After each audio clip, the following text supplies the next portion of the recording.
ಅಮೀರಸ್ ಗರಂ ತವಾ YouTube ಚಾನಲ್ನ ಸರ್ವ ವೀಕ್ಷಕರಿಗೆ ನಮಸ್ಕಾರ. ಇವತ್ತು ನಾನು ಎಲ್ಲಿದ್ದೇನೆ ಗೊತ್ತಾ?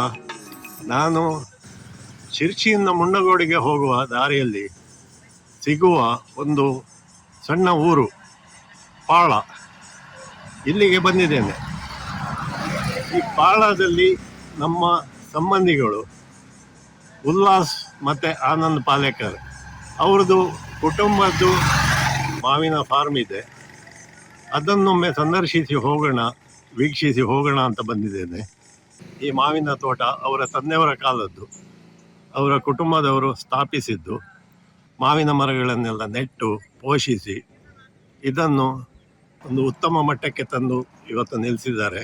ಹಾಗೆ ಉಲ್ಲಾಸ್ ಮತ್ತು ಆನಂದ್ ಈ ಫಾರ್ಮಿನ ಮೇಲ್ವಿಚಾರಣೆ ನಡೆಸಿ ಪೋಷಿಸಿ ಹೊಸ ಗಿಡಗಳನ್ನೆಟ್ಟು ಹೊಸ ಹೊಸ ತಳಿಗಳನ್ನೆಲ್ಲ ಪರಿಚಯಿಸಿ ತಮ್ಮ ವಿಶ್ರಾಂತ ಜೀವನವನ್ನು ಇಲ್ಲಿ ಕಳೀತಾ ಇದ್ದಾರೆ. ಹಾಗೆ ಈ ಫಾರ್ಮನ್ನು ಸಂದರ್ಶಿಸಲಿಕ್ಕೆ ನಾನು ಇವತ್ತು ಬಂದಿದ್ದೆ. ಬನ್ನಿ ಹೋಗೋಣ.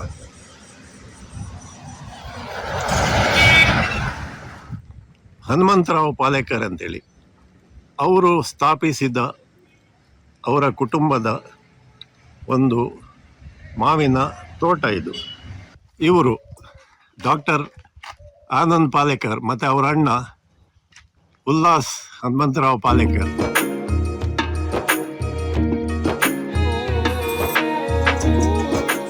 ಪ್ರಥಮ ಬಾರಿ ನಾನು ಈ ತೋಟಕ್ಕೆ ಬರ್ತಾ ಇದ್ದೇನೆ.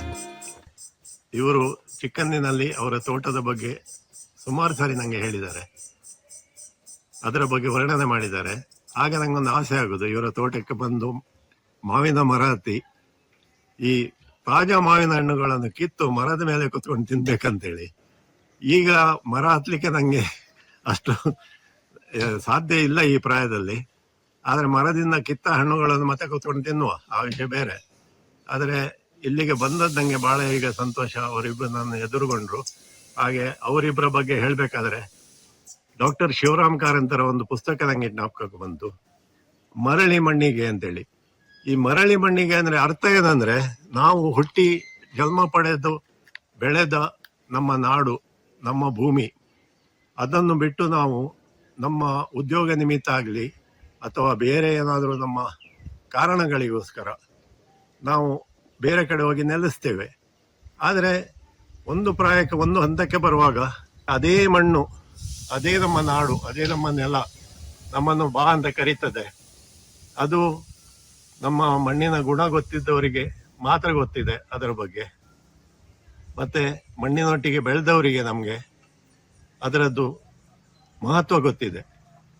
ಆ ಮಹತ್ವವನ್ನು ಗುರುತಿಸಿ ಈ ಇಬ್ಬರು ಅಣ್ಣ ತಮ್ಮಂದಿರು ಉಲ್ಲಾಸ್ ಎಚ್ ಪಾಲೇಕರ್ ಮತ್ತು ಡಾಕ್ಟರ್ ಆನಂದ್ ಎಚ್ ಪಾಲೇಕರ್ ಅವರಿಬ್ಬರು ಇವತ್ತು ತಮ್ಮದೇ ಕುಟುಂಬದ ಈ ಮಾವಿನ ಫಾರ್ಮ್, ಮಾವಿನ ತೋಪು, ಅದನ್ನು ನೋಡಿಕೊಂಡು ಅವರು ಸಂತೋಷದಿಂದಿದ್ದಾರೆ. ಮತ್ತು ಅವರ ಕುಟುಂಬ ಆಗಲಿ ಮತ್ತು ಬೇರೆ ಬಂಧು ಮಿತ್ರರು ಅವರೊಂದಿಗೆ ಸಂತೋಷ ಹಂಚಿಕೊಂಡಿದ್ದಾರೆ. ಅದರ ಫಲಗಳನ್ನು ತಿಂದು ಆನಂದ ಅನುಭವಿಸಿದವರು ಹಲವರಿದ್ದಾರೆ. ಹಾಗೆ ಬರೇ ಪ್ರತಿಫಲ ಅಂದರೆ ದುಡ್ಡಿನ ಅಪೇಕ್ಷೆಗೋಸ್ಕರ ಅವರು ಇದು ಮಾಡ್ತಾ ಇಲ್ಲ. ಇದೊಂದು ಉಳಿಬೇಕು. ಅವರ ತಂದೆಯವರ ಕಾಲದಲ್ಲಿ ಅವರು ಪರಿಶ್ರಮ ಪಟ್ಟು ಬೆಳೆಸಿದ ಈ ಮರಗಳು, ಈ ಗಿಡಗಳು ಮತ್ತು ಈ ಫಾರ್ಮ್ ನೋಡಿ ಎಷ್ಟು ವಿಶಾಲ ಫಾರ್ಮ್ ಅಂತ ನೋಡಿ. ಇದು ಒಟ್ಟಿಗೆ 25 ಎಕರೆ ಇತ್ತು. ಈಗ ಕುಟುಂಬದೊಳಗೆ 2 ಪಾಲಾಗಿ ಇವರ ಪಾಲಿಗೆ 10 ಎಕರೆ ಬಂದಿದೆ. ಈ 10 ಎಕರೆ ಜಮೀನಲ್ಲಿ ಇವರು ಹಲವಾರು ಮರಗಳನ್ನು ಇನ್ನೂ ಅದಕ್ಕೆ ಸೇರಿಸಿ ಈಗ ಸುಮಾರು 300 ಮಾವಿನ ಮರ ಉಂಟಂತ ಹೇಳ್ತಾರೆ. ಹಾಗೆ ಬೇರೆ ಬೇರೆ ಈ ಹಲಸಿನ ಹಣ್ಣಿನ ಮರ ಇರ್ಬೋದು ಅಥವಾ ಬೇರೆ ಹಣ್ಣುಗಳ ಅಥವಾ ಇದು ಸಾಗುವಾನಿ ಮರ ಅಂಥದ್ದೆಲ್ಲ ಮಧ್ಯೆ ಮಧ್ಯೆ ಇವರು ನೆಟ್ಟಿರ್ಬೋದು, ಬೆಳೆಸಿರ್ಬೋದು. ಹಳೆ ಕಾಲದಲ್ಲಿ ನೆಟ್ಟವು ಈಗ ಫಲ ಕೊಡ್ತಾ ಇವೆ, ಇಂದಿಗೂ ತಲೆ ಎತ್ತಿ ನಿಂತಿವೆ ಗಟ್ಟಿಯಾಗಿ. ಮತ್ತು ಇವರು ಹಾಕಿದ ಹೊಸ ಗಿಡಗಳು ಹಾಗೆ. ಮತ್ತು ಆಧುನಿಕ ರೀತಿಯಲ್ಲಿ ಇವರು ಅದರದ್ದು ಕೃಷಿ ಮಾಡಿಕೊಂಡು ಉತ್ತಮ ಫಲ ಸಿಗ್ತಾ ಇದೆ. ಈ ವರ್ಷ ಏನೋ ಸ್ವಲ್ಪ ಹವಾಮಾನದ ವೈಪರೀತ್ಯ, ಅದರಿಂದಾಗಿ ಸ್ವಲ್ಪ ಬೆಳೆ ಕಮ್ಮಿ ಇದೆ ಅಂತ ಹೇಳಿದರು. ಆದರೂ ನನಗೆ ಈ ಮಾವಿನ ತೋಪು ನೋಡುವ ಹಂಬಲ. ನಾನು ಬಂದೇ ಬರ್ತೇನೆ. ನನಗೆ ಮಾವಿನ ಹಣ್ಣು ಒಂದಾದರೂ ಕಾಣಲಿಕ್ಕೆ ಸಿಕ್ಕದಿರೋ ಪರವಾಗಿಲ್ಲ. ನಿಮ್ಮ ತೋಟ ಕಂಡು ನಿಮ್ಮ ಪರಿಶ್ರಮ ಹೇಗೆ ಅಂತ ನೋಡಿ ಅದರ ಸಂತೋಷದಲ್ಲಿ ಸಹಭಾಗಿಯಾಗಿ ಹೋಗ್ಬೇಕಂತೇಳಿ ಆ ಇಚ್ಛೆಯಿಂದ ಬಂದಿದ್ದೇನೆ ಹೊರತು ನಾನು ಮಾವಿನ ಹಣ್ಣಿನ ಆಸೆಗೆಲ್ಲ ತಮಾಷೆಯಾಗಿ ಹೇಳಿರ್ಬೋದು ಮರ ಹತ್ತಿ ಮಾವಿನ ಹಣ್ಣು ತಿನ್ನುವ ಆಸೆ ಅಥವಾ ಹಣ್ಣು ಕಿತ್ತು ಮನೆಗೆ ತಗೊಂಡೋಗಿ ತಿನ್ನುವ ಆಸೆ ಅಂತೇಳಿ ಹೇಳಿರ್ಬೋದು. ಆದರೆ ಅದೊಂದೇ ಮುಖ್ಯ ಅಂಶ ಅಲ್ಲ. ಈ ಮಾವಿನ ತೋಪನ್ನು ನೋಡಿಕೊಳ್ಳೋದ್ರಲ್ಲಿ ಅಥವಾ ಪೋಷಿಸುವಲ್ಲಿ ಅದು ಎಷ್ಟು ಪರಿಶ್ರಮ ಇದೆ, ಮತ್ತೆ ಆ ಪರಿಶ್ರಮ ಈ ಪ್ರಾಯದಲ್ಲಿ ಇವರಿಗೆ ಯಾಕೆ, ಅದನ್ನು ತಿಳ್ಕೊಳ್ಳೋದು ನನ್ನ ಮುಖ್ಯ ಉದ್ದೇಶ ಆಗಿತ್ತು. ಮತ್ತೆ ಇವರ ತಂದೆಯವರ ಬಗ್ಗೆ ನಾನು ಚೆನ್ನಾಗಿ ಬಲ್ಲೆ. ಅಂದ್ರೆ ಚಿಕ್ಕಂದಿನಲ್ಲಿ ನಾನು ಶಿವಮೊಗ್ಗಕ್ಕೆ ಬರುವಾಗ ಅವರು ಸಹ ಬರ್ತಾ ಇದ್ರು ಅಲ್ಲಿಗೆ. ಬುಟ್ಟಿ ಮಾವಿನ ಹಣ್ಣು ತುಂಬಿಸ್ಕೊಂಡು ಪಾಪ ಇಷ್ಟು ದೂರದಿಂದ ಶಿವಮೊಗ್ಗಕ್ಕೆ ಬಂದು ಅಲ್ಲಿ ಕೊಡ್ತಾ ಇದ್ರು. ಅದರ ರುಚಿ ನೋಡಿ ನಂಗೆ ನೆನಪುಂಟು ಈಗಲೂ. ಅದರ ಪರಿಮಳ, ರುಚಿ, ಸ್ವಾದ ಎಲ್ಲ ನಂಗೆ ಜ್ಞಾಪಕ ಈಗಲೂ. ಮತ್ತೆ ಅವರೊಂದಿಗೆ ಮಾತಾಡಿದ ಮಾತುಗಳು, ಹನುಮಂತರಾವ್ ಪಾಲೇಕರ್ ಅಂದ್ರೆ ಒಂದು ಜ್ಞಾನದ ಭಂಡಾರ. ಅವರಂದ್ರೆ ಒಂದು ಸಾಮಾನ್ಯ ಮನುಷ್ಯರಲ್ಲ. ಅವರು ಮಿಲಿಟರಿಯಲ್ಲಿ ಇದ್ರೆ ಅಂತ ಕೇಳಿದೆ ಅಂತ ಅಲ್ವಾ? ಸೆಕೆಂಡ್ ವರ್ಲ್ಡ್ ವಾರ್ ಟೈಮಲ್ಲಿ ಮಿಲಿಟರಿಯಲ್ಲಿ ನಮ್ಮ ಸೇನೆಯಲ್ಲಿ ಸೇವೆ ಸಲ್ಲಿಸಿ ಮತ್ತೆ ತಮ್ಮ ಊರಿಗೆ ಬಂದು ಇದನ್ನೆಲ್ಲ ಡೆವಲಪ್ ಮಾಡಿದ್ರೆ ಅಂತ ಕೇಳಿದ್ದೇನೆ. ಹಾಗಾಗಿ ಒಂದು ಅಸಾಮಾನ್ಯ ವ್ಯಕ್ತಿಯೊಟ್ಟಿಗೆ ಒಂದು ಮಾತುಕತೆ ನಡೆಸೋದಂದ್ರೆ ಆಗ ಬಹಳ ಖುಷಿ ಆಗ್ತಿತ್ತು ನನಗೆ. ಮತ್ತೆ ಅವ್ರ ಹತ್ರ ಹಲವಾರು ವಿಷಯ ಹಂಚಿಕೊಳ್ಳಿಕ್ಕಿತ್ತಾಗ ನಮ್ಮೊಂದಿಗೆ ಹೆಚ್ಚಾಗಿ ಅವರ ಅನುಭವ, ಈ ಫಾರ್ಮಿಂಗ್ ನಲ್ಲಿ ಅವರಿಗಿರುವ ಅನುಭವ, ಬೇರೆ ಬೇರೆ ತಳಿಯ ಗಿಡಗಳು ಮತ್ತೆ ಯಾವ ಹೊಸ ತಳಿದು ಗಿಡ ಹಾಕ್ತಾರೆ ಅದನ್ನೆಲ್ಲ ನಮ್ಮ ಹತ್ರ ಹಾಗೆ ಹೇಳ್ತಿದ್ರು, ಮಾತಾಡ್ತಿದ್ರು. ಆದ್ರೆ ನಮ್ಮ ಬಾಲ್ಯದಲ್ಲಿ ಏನಂದ್ರೆ ನಮ್ಗೆ ಅದರದ್ದು ಹೆಚ್ಚು ಈ ವೈಜ್ಞಾನಿಕ ವಿಚಾರ ನಮ್ಗೆ ಅದರದ್ದು ಹೆಚ್ಚು ಗೊತ್ತಿರ್ಲಿಲ್ಲ. ಈಗ ಅದೆಲ್ಲ ಅರ್ಥ ಆಗ್ತದೆ ಅವ್ರು ಏನ್ ಹೇಳ್ತಿದ್ರು ಅಂತೇಳಿ. ಅದು ನಾನು ಜ್ಞಾಪಕ ಇಟ್ಟುಕೊಂಡ ಕಾರಣ ಅವ್ರು ಏನ್ ಮಾತಾಡ್ತಿದ್ರು ಆಗ, ಏನ್ ಹೇಳ್ತಿದ್ರು ಅಂತ ಈಗ ನನಗೆ ಅದೆಲ್ಲ ಒಂದು ಇದಾಗ್ತದೆ. ಹಾಗೆ ಇವತ್ತವರು ನಮ್ಮ ಜೊತೆ ಇಲ್ಲದಿದ್ರು ಅವರಿಬ್ರಿ ಈ ಮಕ್ಕಳು, ಅವರ ಕುಟುಂಬ, ಮತ್ತೆ ಅವರ ಈ ಪೋಷಿಸಿದ್ದ ಈ ಮರಗಳು, ಮಾವಿನ ಮರಗಳು, ಅವು ಸಾಕಷ್ಟು ಕತೆಗಳನ್ನು ಹೇಳ್ತೇವೆ. ಬನ್ನಿ ನೀವು ಕತೆಗಳನ್ನು ಕೇಳಿ. ಈ ಮರಗಳೊಟ್ಟಿಗೆ ಮಾತಾಡ್ಬೋದು ನಾವು, ಬರೇ ಮನುಷ್ಯರೊಟ್ಟಿಗಲ್ಲ, ಅವು ಕತೆ ಹೇಳ್ತವೆ. ಹಾಗೆ ಹಲವಾರು ವಿಷಯ ಇದೆ, ಬನ್ನಿ. ಹಾಗೆ ನಮ್ಮೊಟ್ಟಿಗೆ ಇವತ್ತು ನಮ್ಮನ್ನು ಕರ್ಕೊಂಡು ಬಂದವರು ಇಲ್ಲಿಗೆ ಪಾಳಕ್ಕೆ, ಇವರು ಶ್ರೀಧರ್ ಇಸ್ಲೂರ್. ಇವರು ಶಿರ್ಷಿಯಲ್ಲಿ ಒಂದು ಆಪ್ಟೋಮೆಟ್ರಿಸ್ಟ್, ಅಂದ್ರೆ ಕನ್ನಡಕದ ಇದು ಮಾಡಿ ಕೊಡುವವರು. ಕನ್ನಡಕದ ವ್ಯಾಪಾರ ಉಂಟವರು. ಸಹ್ಯಾದ್ರಿ ಆಪ್ಟಿಕಲ್ಸ್ ಹೇಳಿ ಸ್ವಂತ ಅಂಗಡಿ ಉಂಟಲ್ಲಿ ದೇವಿಕೆರೆ ಹತ್ರ. ಮತ್ತೆ ಒಳ್ಳೆ ನಮ್ಮ ಮಿತ್ರರು ಇವರು, ಹಾಗೆ ನಮ್ಮ ಭಾವನ ಅಣ್ಣನ ಮಗ. ಹಾಗೆ ಇವರು ಈ ರಜಾ ದಿನಗಳಲ್ಲಿ ನಮ್ಮೊಟ್ಟಿಗೆ ಸಾಕಷ್ಟು ಆಡಿ ಎಲ್ಲ ನಾವು ಜೊತೆಗೆ ಬೆಳೆದಿದ್ದೇವೆ ಶಿವಮೊಗ್ಗದಲ್ಲಿ. ಇವತ್ತಿಗೂ ಒಳ್ಳೆ ದೋಸ್ತಿಗಳಾಗಿದ್ದೇವೆ. ಮತ್ತೆ ನನಗೆ ಯಾವುದೇ ವಿಷಯದಲ್ಲಿ ಒಂದು ಹೆಜ್ಜೆ ಮುಂದೆ ಬಂದು ಸಹಾಯ ಮಾಡೋರು. ಏನೇ ಒಂದು ಇದು ಬೇಕಂದ್ರೆ ಶ್ರೀಧರ್ ಅಂತ ಒಂದು ಫೋನ್ ಮಾಡಿದರೆ ಸಾಕು, ತಯಾರಾಗ್ತಾರೆ ಅವರು. ಅದು ಎಲ್ಲ ನಮಗೆ ಇದು ಮಾಡಿ ಕೊಟ್ಟಿದ್ದಾರೆ. ಅಷ್ಟು ನಮಗೆ ಬಾಂಧವ್ಯ ಇದೆ. ಹಾಗೆ ಶ್ರೀಧರ್ ಸಿಕ್ಕಿದ್ರು, ಅವರನ್ನು ಕರ್ಕೊಂಡು ಬಂದೆ. ಅವರಿಗೂ ಕೆಲವೆಲ್ಲ ವಿಷಯ, ಈಗ ಉಲ್ಲಾಸ್ ಪಾಲೇಕರ್ ಮತ್ತೆ ಆನಂದ್ ಪಾಲೇಕರ್ ಅವರು ಎಲ್ಲ ವಿಷಯ ನಮಗೆ ತಿಳಿಸ್ತಾರೆ ಇದರ ಬಗ್ಗೆ. ಹಾಗೆ ಏನಾದರೂ ತಪ್ಪಿ ಹೋದರೆ ಮರೆಯುವ ಮನುಷ್ಯನಿಗೆ ಸಹಜ ಈ ಪ್ರಾಯದಲ್ಲಿ. ಅದು ನಾವು ಇದಕ್ಕೆ ಬರುವಾಗ, ಈ ವಿಶ್ರಾಂತ ಜೀವನ ನಡೆಸುವಾಗ ಮರೆಯು ಇನ್ನೂ ಜಾಸ್ತಿ ಆಗ್ತದೆ ಮನುಷ್ಯನಿಗೆ. ಈಗ ನಾವು ಕಾಳಜಿ ವಹಿಸಿಕೊಳ್ಬೇಕಾದ ಹಲವಾರು ವಿಷಯಗಳಿರ್ತವೆ. ಅದರ ಮಧ್ಯೆ ಈ ಎಲ್ಲ ನೆನಪಿಟ್ಕೊಂಡು ಎಲ್ಲ ಕತೆ ಹೇಳಲಿಕ್ಕೆ ಪಕ್ಕನೆ ತಲೆಗೆ ತೋಚುದಿಲ್ಲ. ಈಗ ನಾನು ಬಂದು ಹೋದ ನಂತರ ಅವರಿಗೆ ಕೆಲವೆಲ್ಲ ವಿಷಯ ತಲೆಗೆ ಬರ್ಬೋದು. ಅವನ ಹತ್ರ ಮಾತಾಡ್ಬೇಕಾಗಿತ್ತು, ಇದು ಹೇಳ್ಬೇಕಾಗಿತ್ತು, ವೀಕ್ಷಕರೊಟ್ಟಿಗೆ ಹಂಚಿಕೊಳ್ಬೇಕಾಗಿತ್ತೇಳಿ. ಆದ್ರೆ ಅದು ಸಾಧ್ಯ ಆಗುದಿಲ್ಲ. ಹಾಗಾಗಿ ಅಂತ ಸಂದರ್ಭದಲ್ಲಿ ಇವರು ಯಾವಾಗ್ಲೂ ರೆಡಿ ಇದ್ದಾರೆ, ಒಂದು ಎವರೆಡಿ ಇದ್ದಾಗೆ ಇವರು. ಹಾಗೆ ಬೆಳಕು ಚೆಲ್ಲಲಿಕ್ಕೆ ನಮ್ಮೊಟ್ಟಿಗೆ ಶ್ರೀಧರ್ ಇಸ್ಲೂರು. ಸೊ ನಾನು ಸಲಿಗೆಯನ್ನು ಅವ್ರ ಹತ್ರ ಕೇಳ್ತೇನೆ ಮಧ್ಯದಲ್ಲಿ, ಶ್ರೀಧರ್ ನೀವು ಸ್ವಲ್ಪ ಹೇಳಿ ಏನಂತ ವಿಷಯ. ಹಾಗೆ ನಮ್ಮ ಜೊತೆಗೆ ಇವರು ಇರ್ತಾರೆ. ಹೇಳ್ತೇನೆ ನಾನು, ಅಂದ್ರೆ ಖಾಯಂ ಇಲ್ಲಿ ಪಾಳದಲ್ಲಿ ಆಗಾಗ ಬರ್ತಾ ಇರೋದ್ರಿಂದ ಇಲ್ಲಿ ಪ್ರತಿಯೊಂದು ಆಗುಗಳು ನನ್ನ ಗಮನದಲ್ಲಿ ಇರ್ತಿದ್ವು. ಹಾಗಾಗಿ ಮಧ್ಯೆ ಆ ವಿಷಯನ ತಿಳಿಸ್ತೇನೆ. ಸರಿ. ಮತ್ತೆ ಇವರು ಸಹ ಒಂದು ಫಾರ್ಮರೇ, ಅಂದ್ರೆ ಕುಟುಂಬವೇ ಅವರದು ಫಾರ್ಮಿಂಗ್ ಅಲ್ಲಿ ಇತ್ತು. ಈ ಇಸ್ಲೂರು ಕುಟುಂಬ ಆಗ್ಲಿ ಮತ್ತೆ ಈ ಪಾಲೇಕರ್ ಕುಟುಂಬ ಎಲ್ಲ ಫಾರ್ಮಿಂಗ್ ಅಲ್ಲಿ ಇದ್ದವರು. ವ್ಯವಸಾಯ ಮುಖ್ಯ. ಮತ್ತೆ ಉತ್ತರ ಕನ್ನಡದವರು, ದಕ್ಷಿಣ ಕನ್ನಡದವರು ವ್ಯತ್ಯಾಸ ತುಂಬಾ ಉಂಟು. ನಾನು ಮತ್ತೆ ಹೇಳ್ತೇನೆ ಆ ಬಗ್ಗೆ.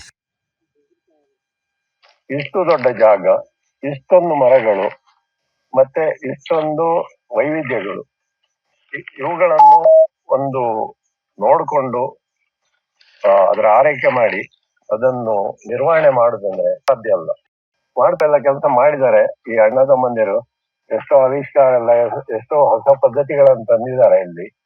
ಮತ್ತೆ ಈ ಕೀಟಗಳಿಂದ ರಕ್ಷಿಸ್ಲಿಕ್ಕೆ ಅವರದೇ ಆದ ಒಂದು ಹೊಸ ಉಪಾಯ ಅಂತ ನಮ್ಗೆ ಅದು ಹೊಸ ಉಪಾಯ. ಅವರಿಗೆ ಈ ಇದರಲ್ಲಿ ಪದವೀಧರರಾಗಿ ಅದರಲ್ಲಿ ರಿಸರ್ಚ್ ಮಾಡಿ ಅಗ್ರಿಕಲ್ಚರ್ ಅಲ್ಲಿ ಉಲ್ಲಾಸ್ ಪಾಲೇಕ್ ಅವರಿಗೆ ಹೊಸ ವಿಷಯ ಅಲ್ಲ ಅದು. ಹಾಗೆ ಅವರ ಜ್ಞಾನವನ್ನು ಅದರಲ್ಲಿ ಅವರು ಅಳವಡಿಸಿ ಇತರರ ಸಹಾಯದಿಂದ ಇದನ್ನು ಮುನ್ನಡೆಸಿಕೊಂಡು ಹೋಗ್ತಾ ಇದ್ದಾರೆ. ಅದೊಂದು ಸಂತೋಷದ ವಿಷಯ. ಹಾಗೆ ಈ ಟೀಮ್ ವರ್ಕ್ ಚೆನ್ನಾಗಿ ನಡೀತಾ ಇದೆ, ಅದನ್ನ ನೋಡ್ಬೋದು ನಾವು. ಈ ಸಾರಿ ಹೆಚ್ಚು ಮಾವಿನ ತಳಿ ನೋಡ್ಲಿಕ್ಕೆ ಸಿಗ್ಲಿಲ್ಲ. ಯಾಕಂದ್ರೆ ಒಂದು ಇದೆಂತ ನಾವು ಎಲ್ನಿನೋ ಎಫೆಕ್ಟ್ ಅಂತ ಏನೋ climatic variation, global climatic variation. ಹೌದು, ಹವಾಮಾನ ವೈಪರೀತ್ಯ, ಅದರಿಂದಾಗಿ ನಮ್ಗೆ ಈ ಸಾರಿ ಸಿಗ್ಲಿಲ್ಲ. ಆದ್ರೆ ಮಾವಿನ ಹಣ್ಣಿನ ವೆರೈಟಿ ಸ್ವಲ್ಪ ಅವರು ಪರಿಚಯಿಸಿದ್ರು, ಒಳ್ಳೊಳ್ಳೆ ವೆರೈಟಿ, ನಾವು ನೋಡದ ವೆರೈಟಿಗಳು ಇದ್ವು ಅದರಲ್ಲಿ. ಅದು ಸಂತೋಷದ ವಿಷಯ. ಮತ್ತೆ ಇನ್ನೊಂದೇನಂದ್ರೆ ಇಲ್ಲಿ ಬೇರೆ ಸೈಜಿನ ಮರಗಳು, ಬೇರೆ ಬೇರೆ ಇದರದ್ದು ಹೈಟ್, ಒಂದು ಕಟ್ಟಡಕ್ಕಿಂತ ಒಂದು ಬಹುಮಹಡಿ ಕಟ್ಟಡ ಬೆಳೆದಿದ್ರೆ ಇನ್ನೊಂದು ಕುಬ್ಜ ರೀತಿಯಲ್ಲಿ ಬೆಳೆದಿರ್ತದೆ. ಹಾಗೆ ಅವರು ಹೇಳೋದೇನಂದ್ರೆ ಈ ಮಾವಿನ ಹಣ್ಣಿನಲ್ಲಿ ಇಷ್ಟೇ ದೊಡ್ಡ ಮರ, ಇಷ್ಟೇ ಚಿಕ್ಕ ಮರ ಅಂತ ಇಲ್ಲ, ಎಲ್ಲಾ ತರ ಇದರಲ್ಲಿ ವೆರೈಟಿ ಇದು ಬರ್ತದೆ. ಮನುಷ್ಯರಿಗೆ ಇದ್ದಾಗೆ ಸ್ಥೂಲಕಾಯರು ಇರ್ತಾರೆ, ಮತ್ತೆ ಕೃಷಕಾಯರು ಇರ್ತಾರೆ, ಮತ್ತೆ ಇವರು ಏನು ಎತ್ತರ ಇರುವವರು, ಬೆಟ್ಟದ ಎತ್ತರ ಬೆಳೆದವರು ಇರ್ತಾರೆ, ಮತ್ತೆ ಈ ಕುಬ್ಜರು ಇರ್ತಾರೆ. ಹಾಗೆ ಅದೇ ರೀತಿ ಮರಗಳಲ್ಲೂ ಆ ಜೆನೆಟಿಕ್ಸ್ ಮೇಲೆ ಅದು ಡಿಪೆಂಡ್ ಆಗಿರ್ತದೇನೋ, ನಂಗೆ ಗೊತ್ತಿಲ್ಲ ಅದು ಏನು ಅಂತೇಳಿ. ಅದು ಉಲ್ಲಾಸ್ ಪಾಲೇಕರ್ ಅವ್ರು ಹೇಳ್ಬೇಕು ಏನು ಅಂತೇಳಿ. ಜೆನೆಟಿಕ್ಸ್ ಅಲ್ಲ, ಏಜ್ ಫ್ಯಾಕ್ಟರ್ ಇರುತ್ತೆ. ಒಂದು ಗಿಡ ನಾವು ನೆಟ್ಟು ಒಂದು 2 ವರ್ಷ ಆಗಿರ್ಬೋದು, ಅಂದ್ರೆ ಅವ್ರು ನೆಟ್ಟದಿದೆ, ನಮ್ಮ ತಾತ ನೆಟ್ಟಿದ್ದಿದೆ, ತಂದೆಯವ್ರು ನೆಟ್ಟಿದ್ದಿದೆ, ನಾವು ನೆಟ್ಟಿದ್ದಿದೆ, ಆತರ ಎಲ್ಲಾ ಏಜ್ ಗ್ರೂಪ್ ಇಂದ ಇದೆ ಇದರಲ್ಲಿ.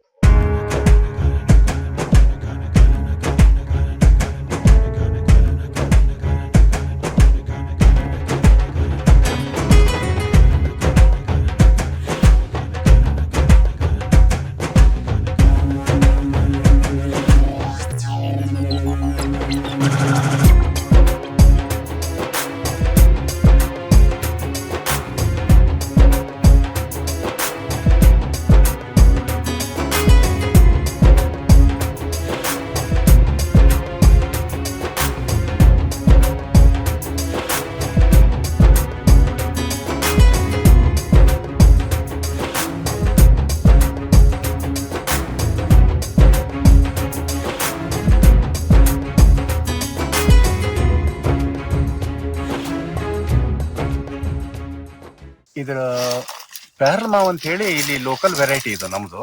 ಹಾ. ನಮ್ಮ ಇದ್ರಲ್ಲಿ ಮಾತ್ರ ಇದೆ ಇದು. ಈ ಹಣ್ಣು ಯಾರಿಗ್ ಒಯ್ದು ಕೊಟ್ಟಿದೀವಿ ಅವ್ರು ಓಹೋ, ಅಷ್ಟು ಚೆನ್ನಾಗಿದೆ ಇದು. ಏನ್ ಹೆಸರು? ಪ್ಯಾರಲ ಮಾವು ಅಂತ ಹೇಳಿ. ಓ, ಪ್ಯಾರಲ್ಲ, ಪ್ಯಾರಲ ಮಾವು, ಪೇರಳೆ. ಪೇರಳೆ ತರ ಅದನ್ನ ನೋಡ್ಲಿಕ್ಕೆ ಆಗ.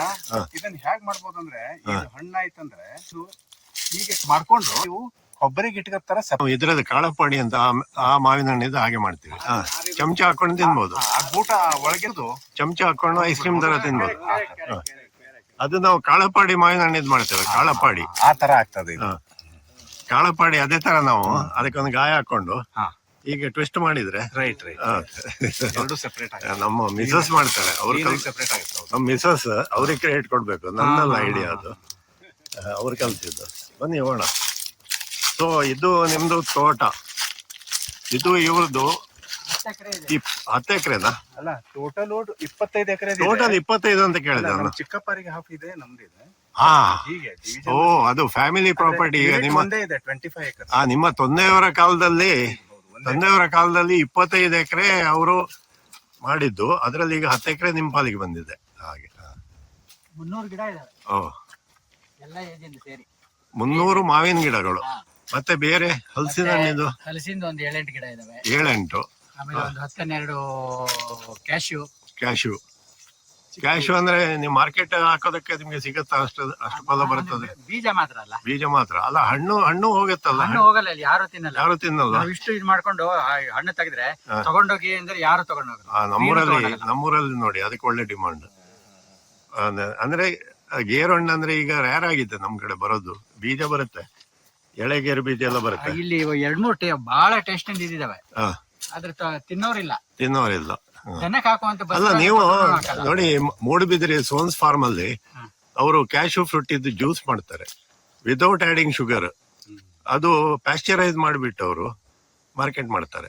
ಅದು ಒಂದು ಬಿಯರ್ ಬಾಟ್ಲ್ ಅಲ್ಲಿ ಫಿಲ್ ಮಾಡಿ ಕೊಟ್ಟಿದ್ದಕ್ಕೆ ಒಳ್ಳೆ ರೇಟ್ ಇದೆ, ಒಂದು 60-80 ರೂಪಾಯಿ ಇದೆ. 3 ಗ್ಲಾಸಿಂದ ನಾವು ಬರುತ್ತೆ. ತಿಂತೀವಲ್ಲ ಮಧ್ಯಾಹ್ನದ ಕಟ್ ಮಾಡಿ ತಿಂದ್ರೆ ಒಂದು ಹಣ್ಣು ತಿಂದ್ರೆ ಸಾಕು, ಎಷ್ಟು ಅಲ್ಲ ನೀವು ಐಡಿಯಾ ಮಾಡ್ಬೋದು, ನೀವು ಪ್ಯಾಸ್ಚರೈಸೇಷನ್ ಒಂದು ಯೂನಿಟ್ ಇಟ್ಕೊಂಡ್ರೆ ಇಲ್ಲಿ. ಅಲ್ಲ ಎಷ್ಟು ಅದಕ್ಕೆ ಎಷ್ಟು ಇದು ಬೇಕಾಗತ್ತೆ, ನಮಗೆ ಆಗೋದು ಇಷ್ಟು, ಅಷ್ಟಕ್ಕೆ ಒಂದು ಯೂನಿಟ್ ಮಾಡ್ಲಿಕ್ಕೆ ಆಗಲ್ಲ. ಅದೇ ಅಲ್ಲ, ಬೇರೆ ಫ್ರೂಟ್ ಮ್ಯಾಂಗೋ ಎಲ್ಲ ಇದೆಯಲ್ಲ, ಅದಕ್ಕೆ ಕೇಳೋದು ನಾನು. ಮ್ಯಾಂಗೋ ಜ್ಯೂಸ್ ಮಾಡ್ಬೋದು. ಸುಮ್ನೆ ಒಂದು ಐಡಿಯಾ ಕೊಡೋದು ನಾನು, ನಿಮ್ಗೆ ಖರ್ಚಿಗೆ ದಾರಿ ತೋರಿಸೋಣ ಅಂತ. ಬರೀ ಆದಾಯ ಅಲ್ಲ, ಸ್ವಲ್ಪ ಖರ್ಚು ಮಾಡಿ ಅಂತ. ಸಾಕಷ್ಟು ಖರ್ಚು ಮಾಡ್ತಾ ಇದ್ದೀರಿ ಸ್ವಾಮಿ, ನಂಗೆ ಗೊತ್ತು, ಅದ್ರಲ್ಲೇನು ಸಂದೇಹ ಇಲ್ಲ. ಅಂದ್ರೆ ಇಷ್ಟು ದೊಡ್ಡ ಫಾರ್ಮ್ ಮೇಂಟೈನ್ ಮಾಡ್ಬೇಕಾದ್ರೆ ಎಷ್ಟು ಖರ್ಚಿದೆ ಅಂತ ನಂಗೆ ಅಂದಾಜಿದೆ.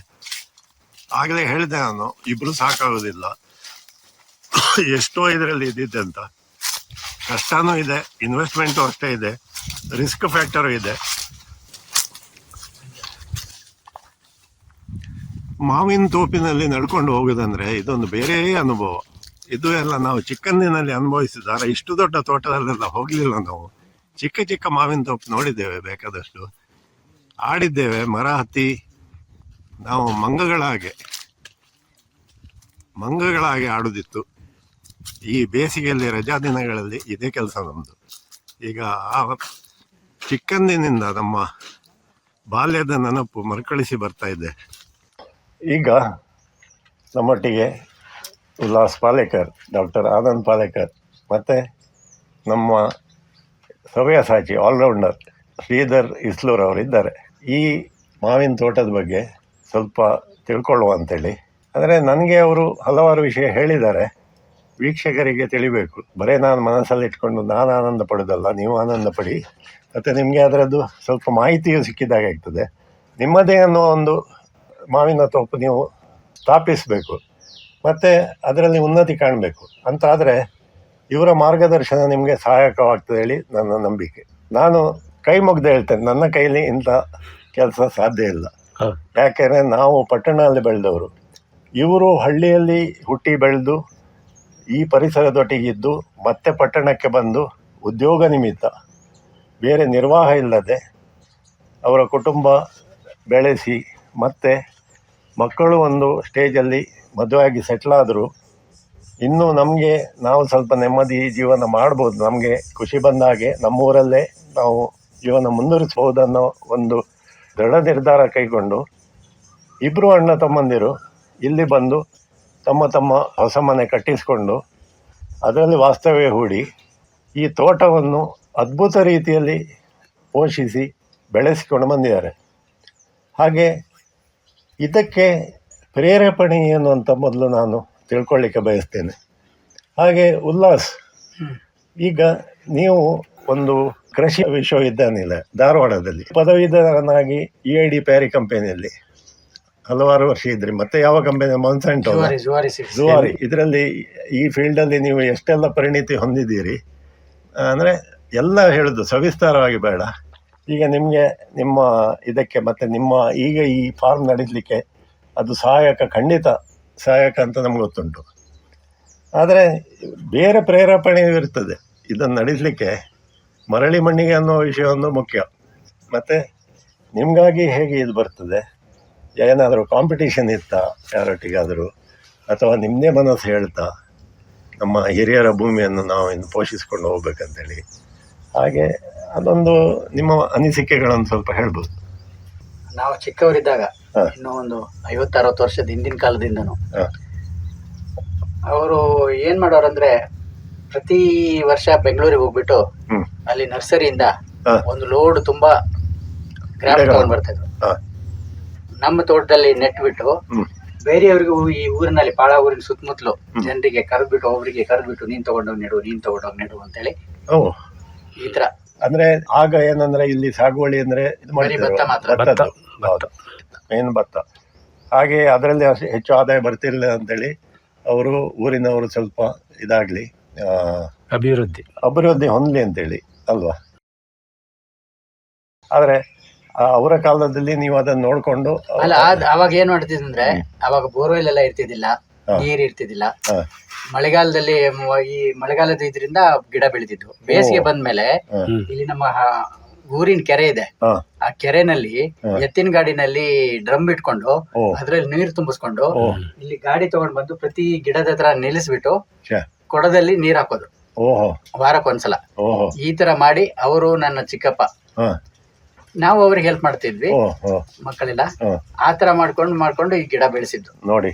ಒಂದು ಮಾವಿನ ತೋಪು 25 ಮಾಡ್ಬೇಕಾದ್ರೆ ಮೇಂಟೈನ್ ಮಾಡ್ಬೇಕಾದ್ರೆ ಎಷ್ಟು ಕಷ್ಟ ಇತ್ತು ಆಗಿನ ಕಾಲದಲ್ಲಿ. ಈಗ ಇಷ್ಟೆಲ್ಲ ಬಂದಿದೆ, ಮಾಡರ್ನ್ ಇರಿಗೇಷನ್ ಮೆಥಡ್ಸ್ ಅದು ಇದು ಎಲ್ಲ ಬಂದಿದೆ ಈಗ. ಮತ್ತೆ ಈ ಸೈನ್ಸ್ ತುಂಬಾ ನಮ್ಮನ್ನು ಮುಂದೆ ಕರ್ಕೊಂಡು ಬಂದಿದೆ. ಈಗ ಗಿಡಗಳನ್ನು ಪೋಷಿಸ್ಲಿಕ್ಕೂ ಮುಂಚಿನಷ್ಟು ಕಷ್ಟ ಇಲ್ಲ. ಅಲ್ಲೂ ಆಗ ರೋಗ ಎಲ್ಲ ಬಂದ್ರೆ ಏನ್ ಮಾಡ್ತಿದ್ರು ಅದನ್ನು. ಅಲ್ಲ ಆ ಟೈಮ್ ನಲ್ಲಿ ಅದು ಏನು ಇದು ಮಾಡೋದಿಲ್ಲ, ದೇವರೇನ್ ಕೊಡ್ತಾರೆ ಅಷ್ಟು. ಅಂದ್ರೆ ನೀವ್ ಹೇಳುದೇನಂದ್ರೆ ಈ ನಾಟಿ ಸಸ್ಯಗಳು ಜಾಸ್ತಿ ಇರ್ತಿದ್ವು, ರೋಗ ನಿರೋಧಕ ಶಕ್ತಿಗಳು ಇತ್ತು, ಬೇರೆ ಬೇರೆ ರೀತಿಯ ಕೀಟಗಳು ಅಷ್ಟಿರ್ಲಿಲ್ಲ, ಅದ ಪ್ರಭೇದಗಳು ಅಷ್ಟಿರ್ಲಿಲ್ಲ. ಮತ್ತೆ ಈಗದ ಹೌದು, ಈಗದ ಮಾಡರ್ನ್ ಎನ್ವೈರನ್ಮೆಂಟ್ ಅಲ್ಲಿ ಹಲವಾರು ಪ್ರಭೇದಗಳು ಬಂದಿವೆ, ಈ ಜಂತುಗಳು, ಜೀವ ಜಂತುಗಳು. ಅದಕ್ಕೆ ಸರಿಯಾಗಿ ಔಷಧಿಗಳನ್ನು ಸಿಂಪಡಿಸಬೇಕು, ಬೇರೆ ಉಪಾಯಗಳನ್ನು ಕಂಡು ಹುಡುಕಬೇಕು. ಅದರಲ್ಲಿ ಇವರು ಉಲ್ಲಾಸ್ ಪಾಲೇಕರ್ ಅವರದ್ದೊಂದು ಒಳ್ಳೆ ಇದನ್ನು ಪ್ರಯೋಗಗಳನ್ನು ಇಲ್ಲಿ ಯಶಸ್ವಿಯಾಗಿ ಮಾಡಿದ್ದಾರೆ. ಅದನ್ನು ನಾವು ತೋರಿಸ್ತಾ ಇದ್ದೇವೆ ನೋಡಿ. ಇದಕ್ಕೆ ಫಿರೋಮೈನ್ ಟ್ರ್ಯಾಪ್ ಅಂತಾರೆ. ಮಾವಿನ ಹಣ್ಣಿನಲ್ಲಿ ಕಟ್ ಮಾಡಿದಾಗ ಒಳಗಡೆ ಹುಳ ಬಂದಿರುತ್ತಲ್ಲ, ಅದು ಹುಳ ಆ ಟೈಮ್ನಲ್ಲಿ ಬರೋದಲ್ಲ, ಅದು ಮಾವಿನ ಕಾಯಿ ಇದಕ್ಕಿಂತ ಸಣ್ಣ, ಇಷ್ಟು ಸಣ್ಣದಿದ್ದಾಗ್ಲೇನೆ ಒಂದು ಹುಳ ಹೋಗಿ ಅದ್ರ ಮೇಲೆ ಕೂತ್ಕೊಂಡು ಎಗ್ಗಿಡುತ್ತೆ. ಆ ಎಗ್ಗು ಆಮೇಲೆ ಹಣ್ಣು ದೊಡ್ಡದಾದ್ಮೇಲೆ ಒಳಗಡೆಯಿಂದ ಕಟ್ ಮಾಡಿದಾಗ ಅದು ಹೊರಗಡೆ ಬರುತ್ತೆ. ಅದು ಬರ್ಬಾರ್ದಂತೇಳಿ ಕಾಯಿ ಇದ್ದಾಗ್ಲೇನೆ ನಾವು ಈ ತರ ಕಟ್ಟಿರ್ತೀವಿ. ಇದು ಫ್ರೂಟ್ ಫ್ಲೈ ಅಂತ ಹೇಳ್ತೀವಿ, ಫ್ರೂಟ್ ಫ್ಲೈ. ಇದು ನೋಡಿ, ಇದೆಲ್ಲ ಸತ್ತು ಬಿದ್ದಿದ್ದು. ಅದರಲ್ಲಿ ಏನು ಏನ್ ಲಿಕ್ವಿಡ್ ಏನದು? ಲಿಕ್ವಿಡ್ ಅಲ್ಲ, ಮಳೆ ನೀರು ಬಂದು ಇದು ಕಾಣ್ತಾ ಇಲ್ವಾ? ಅಲ್ಲ, ಇದೊಂದು ಕಟ್ಟು ಇದು ಕಾಣ್ತಾ ಇಲ್ವಾ? ಕಟ್ಟಿಗೆ ತುಂಡು ಕಾಣ್ತಾ ಇಲ್ವಾ? ಅದ್ರ ಒಳಗಡೆ ಅದು ಫಿರೋಮಿನ್ ಟ್ರ್ಯಾಪ್ ಇಂದು ಇದಂತಾರ, ಅದಕ್ಕೆ ಏನು ಕೇಕು. ಹಾ, ಅಂದ್ರೆ ಅದು ಔಷಧಿ ಇದೆ ಅದ್ರಲ್ಲಿ, ಅದ್ರ ಒಳಗಡೆ ಇದೆ. ಅದೇನಾಗುತ್ತೆ ಅಂದ್ರೆ ಹುಳುಗಡೆ ಹೊರಗಡೆಯಿಂದ ಇಲ್ಲಿಂದ 1 ಕಿಲೋಮೀಟರ್ ತನಕ ಅದಕ್ಕೆ ಇದಾಗತ್ತಂತೆ. ಅದು ಹುಳ ಬಂದ್ಬಿಟ್ಟು ಅಟ್ರಾಕ್ಟ್ ಆಗಿ ಅದು ಒಳಗಡೆ ಇದರಿಂದ ಒಳಗಡೆ ಬರುತ್ತೆ. ಅದ್ರ ಮೇಲೆ ಕುತ್ಕೊಂಡು ಅಲ್ಲಿ ಇದ್ ಮಾಡಿ ಸತ್ತೋಗ್ಬಿಡತ್ತದು. ಸತ್ತೋಗಿ ಕೆಳಗಡೆ ಬಿದ್ದ್ಬಿಡುತ್ತೆ. ಇದ್ರಲ್ಲಿ ಬೀಳುತ್ತೆ. ಇದು ಖಾಲಿ ಮಾಡಿದ್ರೆ ಈಗ ನೋಡಿ, ಇದೆಲ್ಲ ಸತ್ತಿದೊಳನೆ ಒಂದೊಂದು ಬುಟ್ಟಿಗಳಲ್ಲಿ ಕಲೆಕ್ಟ್ ಮಾಡ್ತೀವಿ. ಸತ್ತಿದೊಳನೆ ಫ್ರೂಟ್ ಫ್ಲೈ, ಅದು ಫ್ರೂಟ್ ಫ್ಲೈ ಅಂದ್ರೆ ಜಾತಿ ಜೇನುನೊಣ ತರನೇ. ಅಲ್ಲ, ಮೊದ್ಲೆಲ್ಲ ಆಪೋಸ್ ಹಣ್ಣು ಹಿಂಗ್ ಕಟ್ ಮಾಡಿದ್ರೆ ಒಳಗಡೆ ಪುತು ಅಂತ ಹುಳ ಬರ್ತಿತ್ತಲ್ವಾ? ಇದು ನಾವು ಯಾವಾಗಿಂದ ಕಟ್ಲಿಕ್ಕೆ ಸ್ಟಾರ್ಟ್ ಮಾಡಿದೀವಿ ಅವಾಗಿಂದ ಹುಳ ಇಲ್ಲ. ಅದಿಲ್ಲ ಅಂದ್ರೆ ಅದು ಮೊಟ್ಟೆ ಇಡೋದಕ್ಕೆ ಆಗಲ್ಲ ಅದಕ್ಕೆ. ಮೊದಲೇ ಸತ್ತೋಗ್ಬಿಡತ್ತಲ್ಲ. ಇದು ಸಿಗ್ನಿಫಿಕೆಂಟ್ಲಿ ಇನ್ಕ್ರೀಸ್. ಇದು ಇದಕ್ಕೆ ಲ್ಯೂರ್ ಅಂತಾರೆ. ಅಂದ್ರೆ ಲ್ಯೂರ್ ಆಗೋದಂತ, ಲ್ಯೂರ್ ಮಾಡೋದಂತಾರಲ್ಲ ಆ ತರ. ಈ ಮೆಥಡ್ ಎಲ್ಲಾ ಫಾರ್ಮ್ನವರು ಫಾಲೋ ಮಾಡ್ತಾರ? ಇಲ್ಲ, ನಾವೇ ಸ್ಟಾರ್ಟ್ ಮಾಡಿದೀವಿ. ಅದು ಸ್ಪ್ರೇ ಹೊಡಿಬೇಕಾಗಿಲ್ಲ. ಅಲ್ಲ, ಆ ಸ್ಪ್ರೇ ಹೊಡಿಯೋದು ಬೇರೆ ಹುಳಕ್ಕೇನೆ. ಈ ಹುಳಕ್ ಮಾತ್ರ, ಈ ಪರ್ಟಿಕ್ಯುಲರ್ ಹುಳಕ್ ಅದು ಏನಾಗತ್ತೆ ಗೊತ್ತಾ? ಈ ಹುಳ ಹೋಗ್ಬೇಕು ಅಂತ ಕೂತ್ಕೊಂಡು ಕಾಯಿ ಮೇಲೆ ಕೂತ್ಕೊಂಡು ಗಾಯ ಆಗತ್ತಲ್ಲ. ಗಾಯ ಅಲ್ಲ, ಅದು ಇಂಜೆಕ್ಟ್ ಮಾಡಿ ಎಗ್ ಎಲ್ಲ ಒಳಗಡೆ ಬಿಟ್ಬಿಡುತ್ತೆ. ಎಗ್ ಬಿಟ್ಬಿಟ್ಟು ಹೋಗ್ಬಿಡತ್ತದು. ಅದು ಎಗ್ ಒಳಗಡೆನೆ ಇರುತ್ತೆ. ಅದು ಯಾವಾಗ ಹಣ್ಣಾಗತ್ತಲ್ಲ ಅವಾಗೆಲ್ಲ ಒಳಗಡೆಯಿಂದ ಹುಳು ಬರ್ತವೆ. ಇದು ಮಾಡೋದ್ರಿಂದ ಈಗ ಮೊದ್ಲೆಲ್ಲ ಒಂದೊಂದು ದಿನ ಇಷ್ಟಿಷ್ಟು ಇದು ಸತ್ತೋಗ್ಬಿಡ್ತಿದ್ದು, ಲಕ್ಷಾಂತರ ಗಟ್ಲೆ ಹುಳ. ಅಷ್ಟು ಸಾಯೋದ್ರಿಂದ ಏನಾಗುತ್ತೆ ಅಂದ್ರೆ ಅದು ಅಟ್ಯಾಕ್ ಆಗೋದು ಕಡಿಮೆ ಆಗತ್ತಲ್ಲ, ಪ್ರಮಾಣ ಕಡಿಮೆ ಆಗಿ ಹೋಗ್ಬಿಡುತ್ತೆ. ಇದು ಪ್ರಿವೆನ್ಷನ್ ಮೆಥಡ್. ಮತ್ತೆ ನೀವು ಒಂದು ಸಂಕ್ಷಿಪ್ತವಾಗಿ ಹೇಳಿದ್ರಿ, ನಿಮ್ಮ ಹಿರಿಯರು ಎಷ್ಟು ಕಷ್ಟಪಟ್ಟಿದ್ರಾಗ, ಮತ್ತು ಅದರಲ್ಲಿ ನೀವು ಕೈ ಜೋಡಿಸಿದ್ರಿ. ನೀವು ಅವರ ಜೊತೆ ಸ್ವಲ್ಪ ಕಷ್ಟಪಟ್ಟಿರ್ತೀರಿ, ಹಾಗಾಗಿ ನಿಮಗೆ ಇದರ ಮೇಲೆ ತುಂಬ ಒಂದು ಇದುಂಟು, ಬಾಂಧವ್ಯ ಉಂಟು, ಅಂದರೆ ಒಂದು ಅಟ್ಯಾಚ್ಮೆಂಟ್ ಉಂಟು. ಹಾಗಾಗಿ ಈಗ ನಿಮಗೆ ಈ ಮರಳಿ ಮಣ್ಣಿಗೆ ಬರಲಿಕ್ಕೆ ಸಾಧ್ಯ ಆಯಿತು, ಅಥವಾ ಅದು ಪ್ರೇರೇಪಣೆ ಸಿಕ್ಕಿತು. ಹಾಗಾಗಿ ನೀವು ಚಿಕ್ಕಂದಿನಿಂದ ಇದರಲ್ಲಿ ಇನ್ವಾಲ್ವ್ ಆದ ಕಾರಣ ನಿಮಗೆ ಅದರಲ್ಲಿ ಒಂದು ಪ್ರೇರೇಪಣೆ. ಇನ್ನೊಂದು ಪ್ರೇರೇಪಣೆ ಏನಂದರೆ, ನಿಮ್ಮದೇ ಜಾಗ, ನಿಮ್ಮದೇ ಊರು, ನಿಮ್ಮದೇ ನೆಲ, ಅದು ನಿಮ್ಮನ್ನು ಕರೆಯಿತು. ಹಾಗೆ ಇಬ್ಬರೂ ಒಂದು ಅಣ್ಣ ತಮ್ಮಂದಿರು ಒಂದೇ ರೀತಿಯ ಮನೋಭಾವ ಹೊಂದಿರೋದು ಅತಿ ವಿರಳ. ಈಗ ಒಬ್ಬರು ಮನಸ್ಸು ಮಾಡೋದು ಇನ್ನೊಬ್ಬರು ಎಣಿಸ್ಬೋದು, ನಾನು ಬೆಂಗಳೂರಲ್ಲಿದ್ದೇನೆ, ನಾನು ಚೆನ್ನೈಯಲ್ಲಿದ್ದೇನೆ, ನಾನು ಯಾಕಪ್ಪ ಬರಲಿ ಅಂತೇಳಿ. ಇನ್ನೊಬ್ಬ ಬೇಕಾದರೆ ಹೋಗಲಿ, ಅವನು ಅಲ್ಲೇ ಇದ್ದವನು, ಹಾವೇರಿ ಹತ್ರ ಇದ್ದವನು, ಅಂದರೆ ಇವರು ಆನಂದ್ ಪಾಲೇಕರ್ ನಾನು ಹೇಳಿದಾಗೆ ಪಶುವೈದ್ಯರಾಗಿ ಹಾವೇರಿಯಲ್ಲಿ ಸರ್ವಿಸ್ ಮಾಡಿದವರು. ಅವರು ಚೆನ್ನೈ, ಉಲ್ಲಾಸ್ ಪಾಲೇಕರ್ ಚೆನ್ನೈ ಮತ್ತು ಬೆಂಗಳೂರಲ್ಲಿದ್ದವರು ಹೆಚ್ಚಾಗಿ. ಹಾಗಾಗಿ ಒಮ್ಮೆ ಕೆಲವರು ಏನಂದರೆ ಬೆಂಗಳೂರಿಗೆ ಹೋಗಿ ಸೆಟ್ಲ್ ಆದ ನಂತರ ಅವರಿಗೆ ಹಳ್ಳಿಯಲ್ಲಿ ಜೀವನ ಅಂದರೆ ಕಷ್ಟ ಆಗ್ತದೆ ಅಡ್ಜಸ್ಟ್ ಆಗಲಿಕ್ಕೆ. ದೊಡ್ಡ ಸಿಟಿಯಲ್ಲಿ ಎಲ್ಲ ಇದುಂಟು, ಅನುಕೂಲ ಉಂಟು, ಅದು ಬಿಟ್ಟು ಯಾಕಪ್ಪ ಹೋಗಲಿ ಊರಿಗೆ, ಆನಂದ್ ಒಬ್ಬ ಹೋದರೆ ಸಾಕು ಅಂತೇಳಿ. ಆದರೆ ಹಾಗಲ್ಲ, ಇವರಿಬ್ಬರು ಜೋಡಿ ಜೀವ ಏನಂದರೆ ಚಿಕ್ಕಂದಿನಿಂದ ಇವರನ್ನು ನೋಡ್ಕೊಂಡು ಬಂದಿದ್ದೆ ನಾನು. ಇವರು ಎಲ್ಲ ವಿಷಯದಲ್ಲೂ ಜೊತೆಗಿದ್ದರು. ಆಗ ಇವರ ಉದ್ಯೋಗ ನಿಮಿತ್ತ ಇವರು ಬೇರೆ ಬೇರೆ ಊರಲ್ಲಿ ಸೆಟ್ಲ್ ಆದರು. ಅವರ ಫ್ಯಾಮಿಲಿ ಬೇರೆ, ಮಕ್ಕಳು, ಅವರನ್ನು ಬೆಳೆಸೋದು ಅದೆಲ್ಲ ಬಂತವ್ರಿಗೆ ಜವಾಬ್ದಾರಿ. ಆದರೆ ವಿಚಾರಧಾರೆ ಒಂದೇ ಲೆಕ್ಕ ಇತ್ತು ಇವ್ರದ್ದು. ಎಲ್ಲಿ ಸಿಕ್ಕಿದ್ರು, ಯಾವಾಗ ಸಿಕ್ಕಿದ್ರು ಅವರು, ಅವರ ಮಾತಾಗಲಿ ಇದರಲ್ಲಾಗಲಿ ಅದರಲ್ಲಿ ಏನೂ ಬದಲಾವಣೆ ನಾನು ಕಾಣಲಿಲ್ಲ. ಹಾಗೇ ಇದ್ದಾರೆ ಅವರು ನಾನು ಚಿಕ್ಕಂದ. ಹಾಗಾಗಿ ಬಹುಶಃ ಅವರಿಗೆ ಹೀಗೆ ಜೊತೆಗೆ ನಿರ್ಧಾರ ತಗೊಂಡು ಬರಲಿಕ್ಕೆ ಸಾಧ್ಯ ಆಯಿತು. ಆದರೆ ಮೊದಲು ಯಾರು ಬಂದರು ಇಲ್ಲಿ ಬಂದು ಸೆಟ್ಲ್ ಆಗಿ ಪುನಃ ನಿಮ್ಮ ಇದನ್ನು, ಆದರೆ ನೀವು ಮಧ್ಯೆ ಬರ್ತಿದ್ರಿ ಅಲ್ವಾ? 2-3 ವರ್ಷದ ಇದೆ ಅದು. ಅಲ್ಲ, ಈಗ ನಿಮ್ಮ ಸರ್ವಿಸ್ ಅಲ್ಲಿ ಇರುವಾಗ ಸಹ ನೀವು ತೋಟದ ಬಗ್ಗೆ ನೀವು ಕಾಳಜಿ ವಹಿಸ್ತೀರಿ ಅಲ್ವಾ? ವರ್ಷಕ್ಕೊಂದ್ಸಲ ಅದೇ ವರ್ಷಕ್ಕೊಮ್ಮೆ. ಆದ್ರೆ ಸೀಸನ್ ಅಲ್ಲಿ ಒಮ್ಮೆ ಬರ್ಬೇಕಲ್ಲ ನೀವು ಎಲ್ಲ ನೋಡ್ಲಿಕ್ಕೆ, ಅದರದ್ದು ಏನಾದ್ರು ಮಾಡ್ಲಿಕ್ಕೆ ಎಲ್ಲ ಅದರದ್ದು ಅಲ್ವಾ? ನಾವು ಹೆಚ್ಚಾಗಿ ಈಗ ನಾವು ಕಾನ್ಸಂಟ್ರೇಟ್ ಮಾಡಿ ನೋಡ್ತಾ ಇರೋದು ಲಾಸ್ಟ್ ಒಂದು 3-4 ಇಯರ್ಸ್ ಇಂದ. 3-4 ಇಯರ್ಸ್ ಇಂದ ಸ್ವಲ್ಪ ಆಕ್ಟಿವ್ ಆಗಿ ಪಾರ್ಟಿಸಿಪೇಷನ್. ಅಂದ್ರೆ ಈಗ ರಿಟೈರ್ಮೆಂಟ್ ಒಟ್ಟಿಗೆ ಆಯ್ತಾ ಇಬ್ಬರದ್ದು? ಹೆಚ್ಚು ಕಡಿಮೆ 1 ವರ್ಷ ಡಿಫ್ರೆನ್ಸ್. ಅಂದ್ರೆ ನಾರ್ಮಲ್ ಇದರಲ್ಲೇ ಎಲ್ಲ ಕಂಪ್ಲೀಟ್ ಸರ್ವಿಸ್ ಆಗಿ. ಹಾಗೆ ಮೊದಲು ಆನಂದ್ ಬಂದ್ರಲ್ಲ, ಅವರು ಬಂದು ಇಲ್ಲಿ ಸ್ಟಾರ್ಟ್ ಮಾಡಿದ್ರು. ಅಂದ್ರೆ ಆಗ ಪುನಃ ಹೊಸ ಗಿಡ ಎಲ್ಲ ಆಗ್ಲಿ ಶುರು ಮಾಡಿದ್ರೆ ಮತ್ತೆ ನೀವು ಬಂದ ನಂತರ ಅದು ನಿರಂತರವಾಗಿ ನಡ್ಕೊಂಡು ಬಂದಿದೆ. ಈಗಂತಲ್ಲ, ಅದು 4-5 ವರ್ಷ ಆಕ್ಟಿವ್ ಅಂದ್ರೆ ಆಗ ಎಲ್ಲ ಆಗ್ತಾ ಉಂಟು. ನಿಮ್ದು ಸುಧಾರಣೆ ಆಗ್ಲೇ ಮಾಡಿದಿರಿ. ಹಾಗಾಗಿ ನೋಡಿ, ಒಂದು ರೀತಿಯ ದೀರ್ಘಕಾಲದ್ದು ಇವ್ರದ್ದು ಇದುಂಟು ಅದರಲ್ಲಿ. ದೂರಾಲೋಚನೆ ನಾವು ಹೇಳ್ಬೋದು, ದೂರಾಲೋಚನೆ ಇಟ್ಕೊಂಡೆ ಅವ್ರು ಮಾಡಿ. ಹೌದು, ಹಾಗೆ ಇಬ್ಬರದ್ದು ಇನ್ವಾಲ್ವ್ಮೆಂಟ್ ಉಂಟು. ಮತ್ತೆ ಇವರು ನಮ್ಮ ಶ್ರೀಧರ್ ಇಸ್ಲೂರ್ ಅವರು ಶ್ರೀ ಹನುಮಂತರಾವ್ ಪಾಲೇಕರ್ ಇವರ ತಂದೆಯವರ ಬಗ್ಗೆ ಸಾಕಷ್ಟು ವಿಷಯ ನನ್ನ ಹತ್ರ ಹಂಚಿಕೊಂಡಿದ್ರು. ಇವರು ಶಿರ್ಷಿಯಲ್ಲಿರುವ ಕಾರಣ ಅವರು ಆಗಾಗ ಬರ್ತಿದ್ರಂತೆ ಅವರ ಮನೆಗೆ. ಆಗ ಏನಾದರೂ ಒಂದು ವಿಚಾರ ವಿಮರ್ಶೆ ಇದ್ದರೆ ಒಂದು ನಮ್ಮ ಹತ್ರ ಹಂಚಿಕೊಳ್ಬೋದು. ಹಾಗೆ ಅವ್ರದ್ದು ಮತ್ತು ನಿಮ್ಮ ಬಾಂಧವ್ಯದ ಬಗ್ಗೆ ಏನಂದರೆ ಅವರ ನಾಲೆಜ್, ನಾನು ಹೇಳಿದೆ ಅವರೊಂದು ಮೇಧಾವಿ, ಒಂದು ನಾಲೆಜ್ ಬ್ಯಾಂಕ್. ಗೊತ್ತಾಗ್ತಿರ್ಲಿಲ್ಲ ನಮಗೆ, ಒಂದು ಸಾಮಾನ್ಯ ಕೃಷಿಕ ಅಂತ ತಿಳ್ಕೊಂಡಿದ್ದೆವು. ಆದರೆ ಅವರ ಒಳಗೆ ಎಷ್ಟು ಇದಿದೆ, ಅವರದ್ದು ಜ್ಞಾನ ಮತ್ತು ಅನುಭವ ಎಷ್ಟು ಅಗಾಧವಾಗಿತ್ತಂತೇಳಿ ನಾನೊಂದು ನಿಮಗೆ ಆಗ ಹೇಳಿದ್ದೇನೆ. ನನ್ನ ಆಗ ಚಿಕ್ಕ ವಯಸ್ಸಿನಲ್ಲಿ ನನಗೆ ಆಗುವಷ್ಟನ್ನು ಆಗ ಅರ್ಥ ಮಾಡಿಕೊಂಡೆ. ಈಗ ಇನ್ನೂ ಹೆಚ್ಚು ನಾನು ಅದನ್ನು ಅರ್ಥ ಮಾಡಿಕೊಂಡೆ ಅವ್ರು ಏನು ಹೇಳ್ತಿದ್ರು ಆಗ ಅಂತೇಳಿ. ಆದರೆ ಇವರಿಗೆ ಆಗಾಗ ಬಂದು ಶಿರ್ಷಿಯಲ್ಲಿ ಅವರು ಭೇಟಿ ಆಗ್ತಿದ್ರಂತೆ. ಹಾಗೆ ಇವರು ಸ್ವಲ್ಪ ಅವರ ಅನುಭವ ಹೇಳ್ಕೊಳ್ತಾ ಇದ್ದಾರೆ. ನಮ್ಮ ಮತ್ತೆ ಅಪ್ಪರಾಯರಂದರೆ ನಮ್ಮ ತಂದೆಯವರ ಅಕ್ಕನ ಗಂಡ. ನನಗೂ ಅವರಿಗೂ ನನ್ನ ಬಾಲ್ಯದಿಂದನೂ ಒಂದು ಅವಿನಾಭಾವ ಸಂಬಂಧ. ಅವರ ಮಾವನ ಮನೆ ಅಂತೇಳಿ ವಿಶೇಷವಾಗಿ ಸಿರ್ಸಿ ನಮ್ಮ ಮನೆಗೆ ಬರ್ತಾನೆ ಇರ್ತಿದ್ರು. ನಾನು ಶಿಕ್ಷಣಕ್ಕೆ ಹೊರಗೆ ಹೋಗೋವರೆಗೆ ನಾವು ಇದು ಮಾವಿನ ಹಣ್ಣಿನ ಸೀಸನ್ ಬಂದ ಕೂಡಲೇ ನಮಗೆ ಪಾಳ ನೆನಪು ಬರೋದು. ನಮ್ಗೆ ಆವಾಗ ಪಾಳದಿಂದ ಭರ್ಪೂರು ಮಾವಿನ ಹಣ್ಣು ಎಷ್ಟು ಬರ್ತಿತ್ತು ಅಂದರೆ ನಾವು ಅಕ್ಕಪಕ್ಕದ ಮನೆಗೆ ಹಂಚುವಷ್ಟು ಹಣ್ಣನ್ನು ಆವಾಗ ಕಳಿಸ್ತಿದ್ರು. ಮತ್ತು ನಾವು ಅದನ್ನು ಸೌದು ಬೆಳೆದವರು. ಇದ್ರ ಜೊತೆಗೆ ನಾನು ಆಮೇಲೆ ನನ್ನ ಶಿಕ್ಷಣಕ್ಕೆ ಬೆಂಗಳೂರು ಹೋದಾಗ ನನಗೆ ಅಲ್ಲಿ ಸ್ವಲ್ಪ ಮ್ಯಾಂಗೋ ಸೀಸನ್ ಅಂದ್ಕೊಳ್ಳೆ ಎಲ್ರಿಗೂ ಭಾಳ ಇಷ್ಟನೇ. ಅಲ್ಲಿ ಮ್ಯಾಂಗೋ ಸೀಸನ್ನಲ್ಲಿ ಆರಂಭದಲ್ಲಿ ಮ್ಯಾಂಗೋ ತಿಂದು ಸ್ವಲ್ಪ ಬಿಟರ್ ಎಕ್ಸ್ಪೀರಿಯನ್ಸ್ ಆದ ನಂತರ ನಾನು ಅಲ್ಲಿ ಮಾವಿನ ಹಣ್ಣು ತಿನ್ನೋದೇ ಬಿಡೋ ಪ್ರಸಂಗ ಬಂದುಬಿಡ್ತು. ಅಂದರೆ ಮಾವಿನ ಹಣ್ಣು ತಿಂದ ಕೂಡಲೇ ಬೇರೆ ಬೇರೆ ಹೊಟ್ಟೆಯಲ್ಲಿ ತೊಂದರೆಗಳಾಗಿ ಮಾವಿನ ಹಣ್ಣು ತಿನ್ನೋದೇ ಬಿಟ್ಟೆ. ಆಮೇಲೆ ನಾನು ಸಿರ್ಸಿ ವಾಪಸ್ ಬಂದ ಮೇಲೆ ಮತ್ತು ನಮ್ಮ ಮನೆಗೆ ಅಬ್ಬಾಜಿಯವರು ಬರ್ತಾ ಇರ್ತಿದ್ರು. ಅವ್ರು ನನಗೆ ಕಡೆಗೆ ಮಾವಿನ ಹಣ್ಣು ತಂದು ಕೊಟ್ಟಾಗ ತಿನ್ನು ಅಂದ್ಕೊಂಡು ನಾನು ತಿನ್ನಲಿಲ್ಲ. ಏನೋ ಈ ನಮ್ಮನೆ ಮಾವಿನ ಹಣ್ಣು ತಿನ್ನೋದು ನೀನು ಬಿಟ್ಟುಬಿಟ್ಟೆ ಅಲ್ಲ. ಇಲ್ಲ, ಬೆಂಗಳೂರಲ್ಲಿ ಮಾವಿನ ಹಣ್ಣು ತಿಂದ ಮೇಲೆ ಆರೋಗ್ಯ ಅದರಿಂದ ಹಾಳಾಗಿದೆ, ನಾನು ಮಾವಿನ ಹಣ್ಣು ತಿನ್ನೋದೇ ಬಿಟ್ಟಿದ್ದೇನೆ.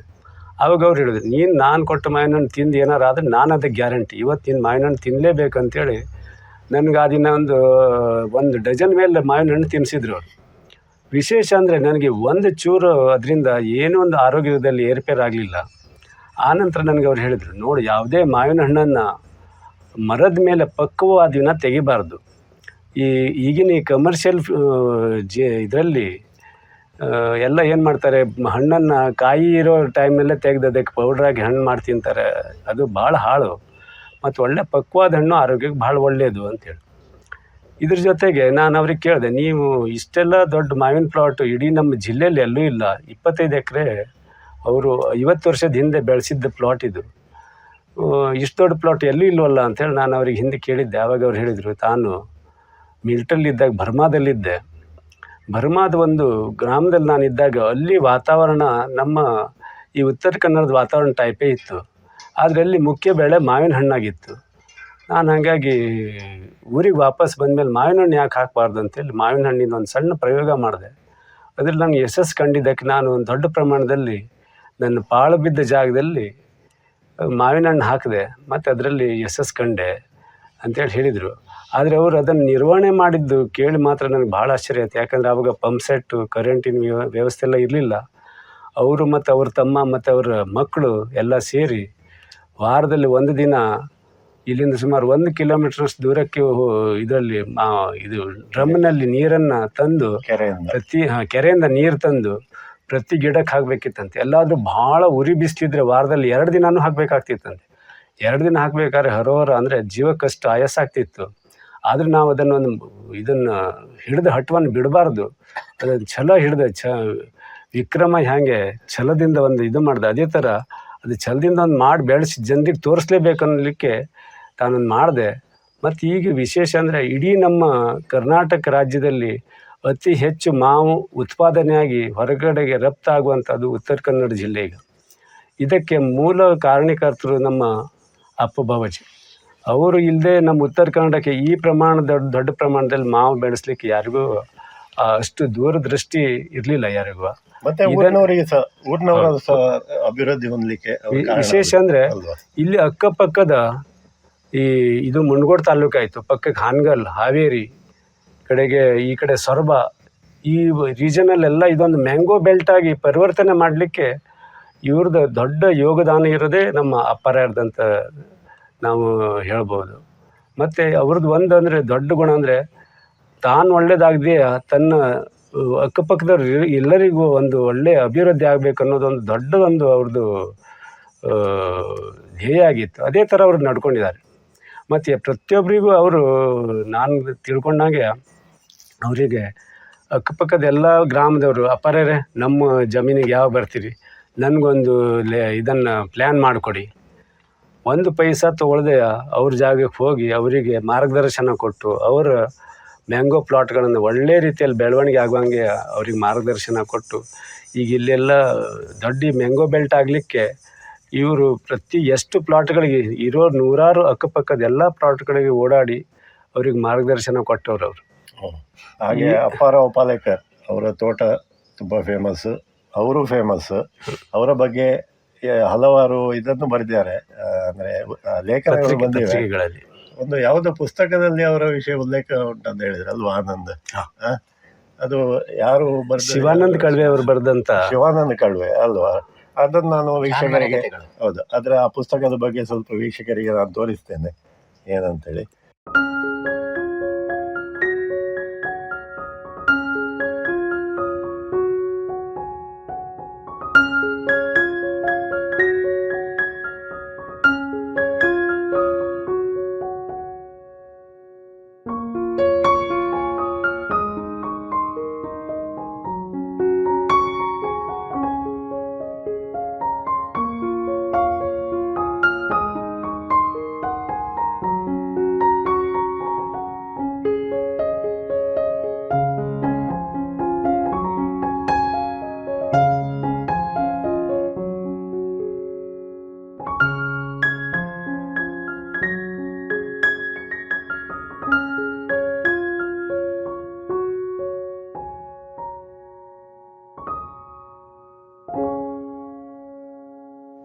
ಮತ್ತೆ ಏನೆಲ್ಲ ವಿಷಯಗಳನ್ನು ಆನಂದ್ ನಮ್ಮೊಟ್ಟಿಗೆ ಹಂಚಿಕೊಂಡಿದ್ದಾರೆ. ಹಾಗೆ ನಿಮ್ಮ ಅನುಭವದಿಂದ ಏನಾದರೂ ಉಲ್ಲೇಖನೀಯ ವಿಷಯ ಇದ್ದರೆ ಹೇಳಿ ಆನಂದ್. ಈ ವಿಚಾರಗಳನ್ನು ಹೇಳಬೇಕಂದ್ರೆ ನಾನು ಭಾವನಾತ್ಮಕ ಆಗಿಬಿಡ್ತೀನಿ.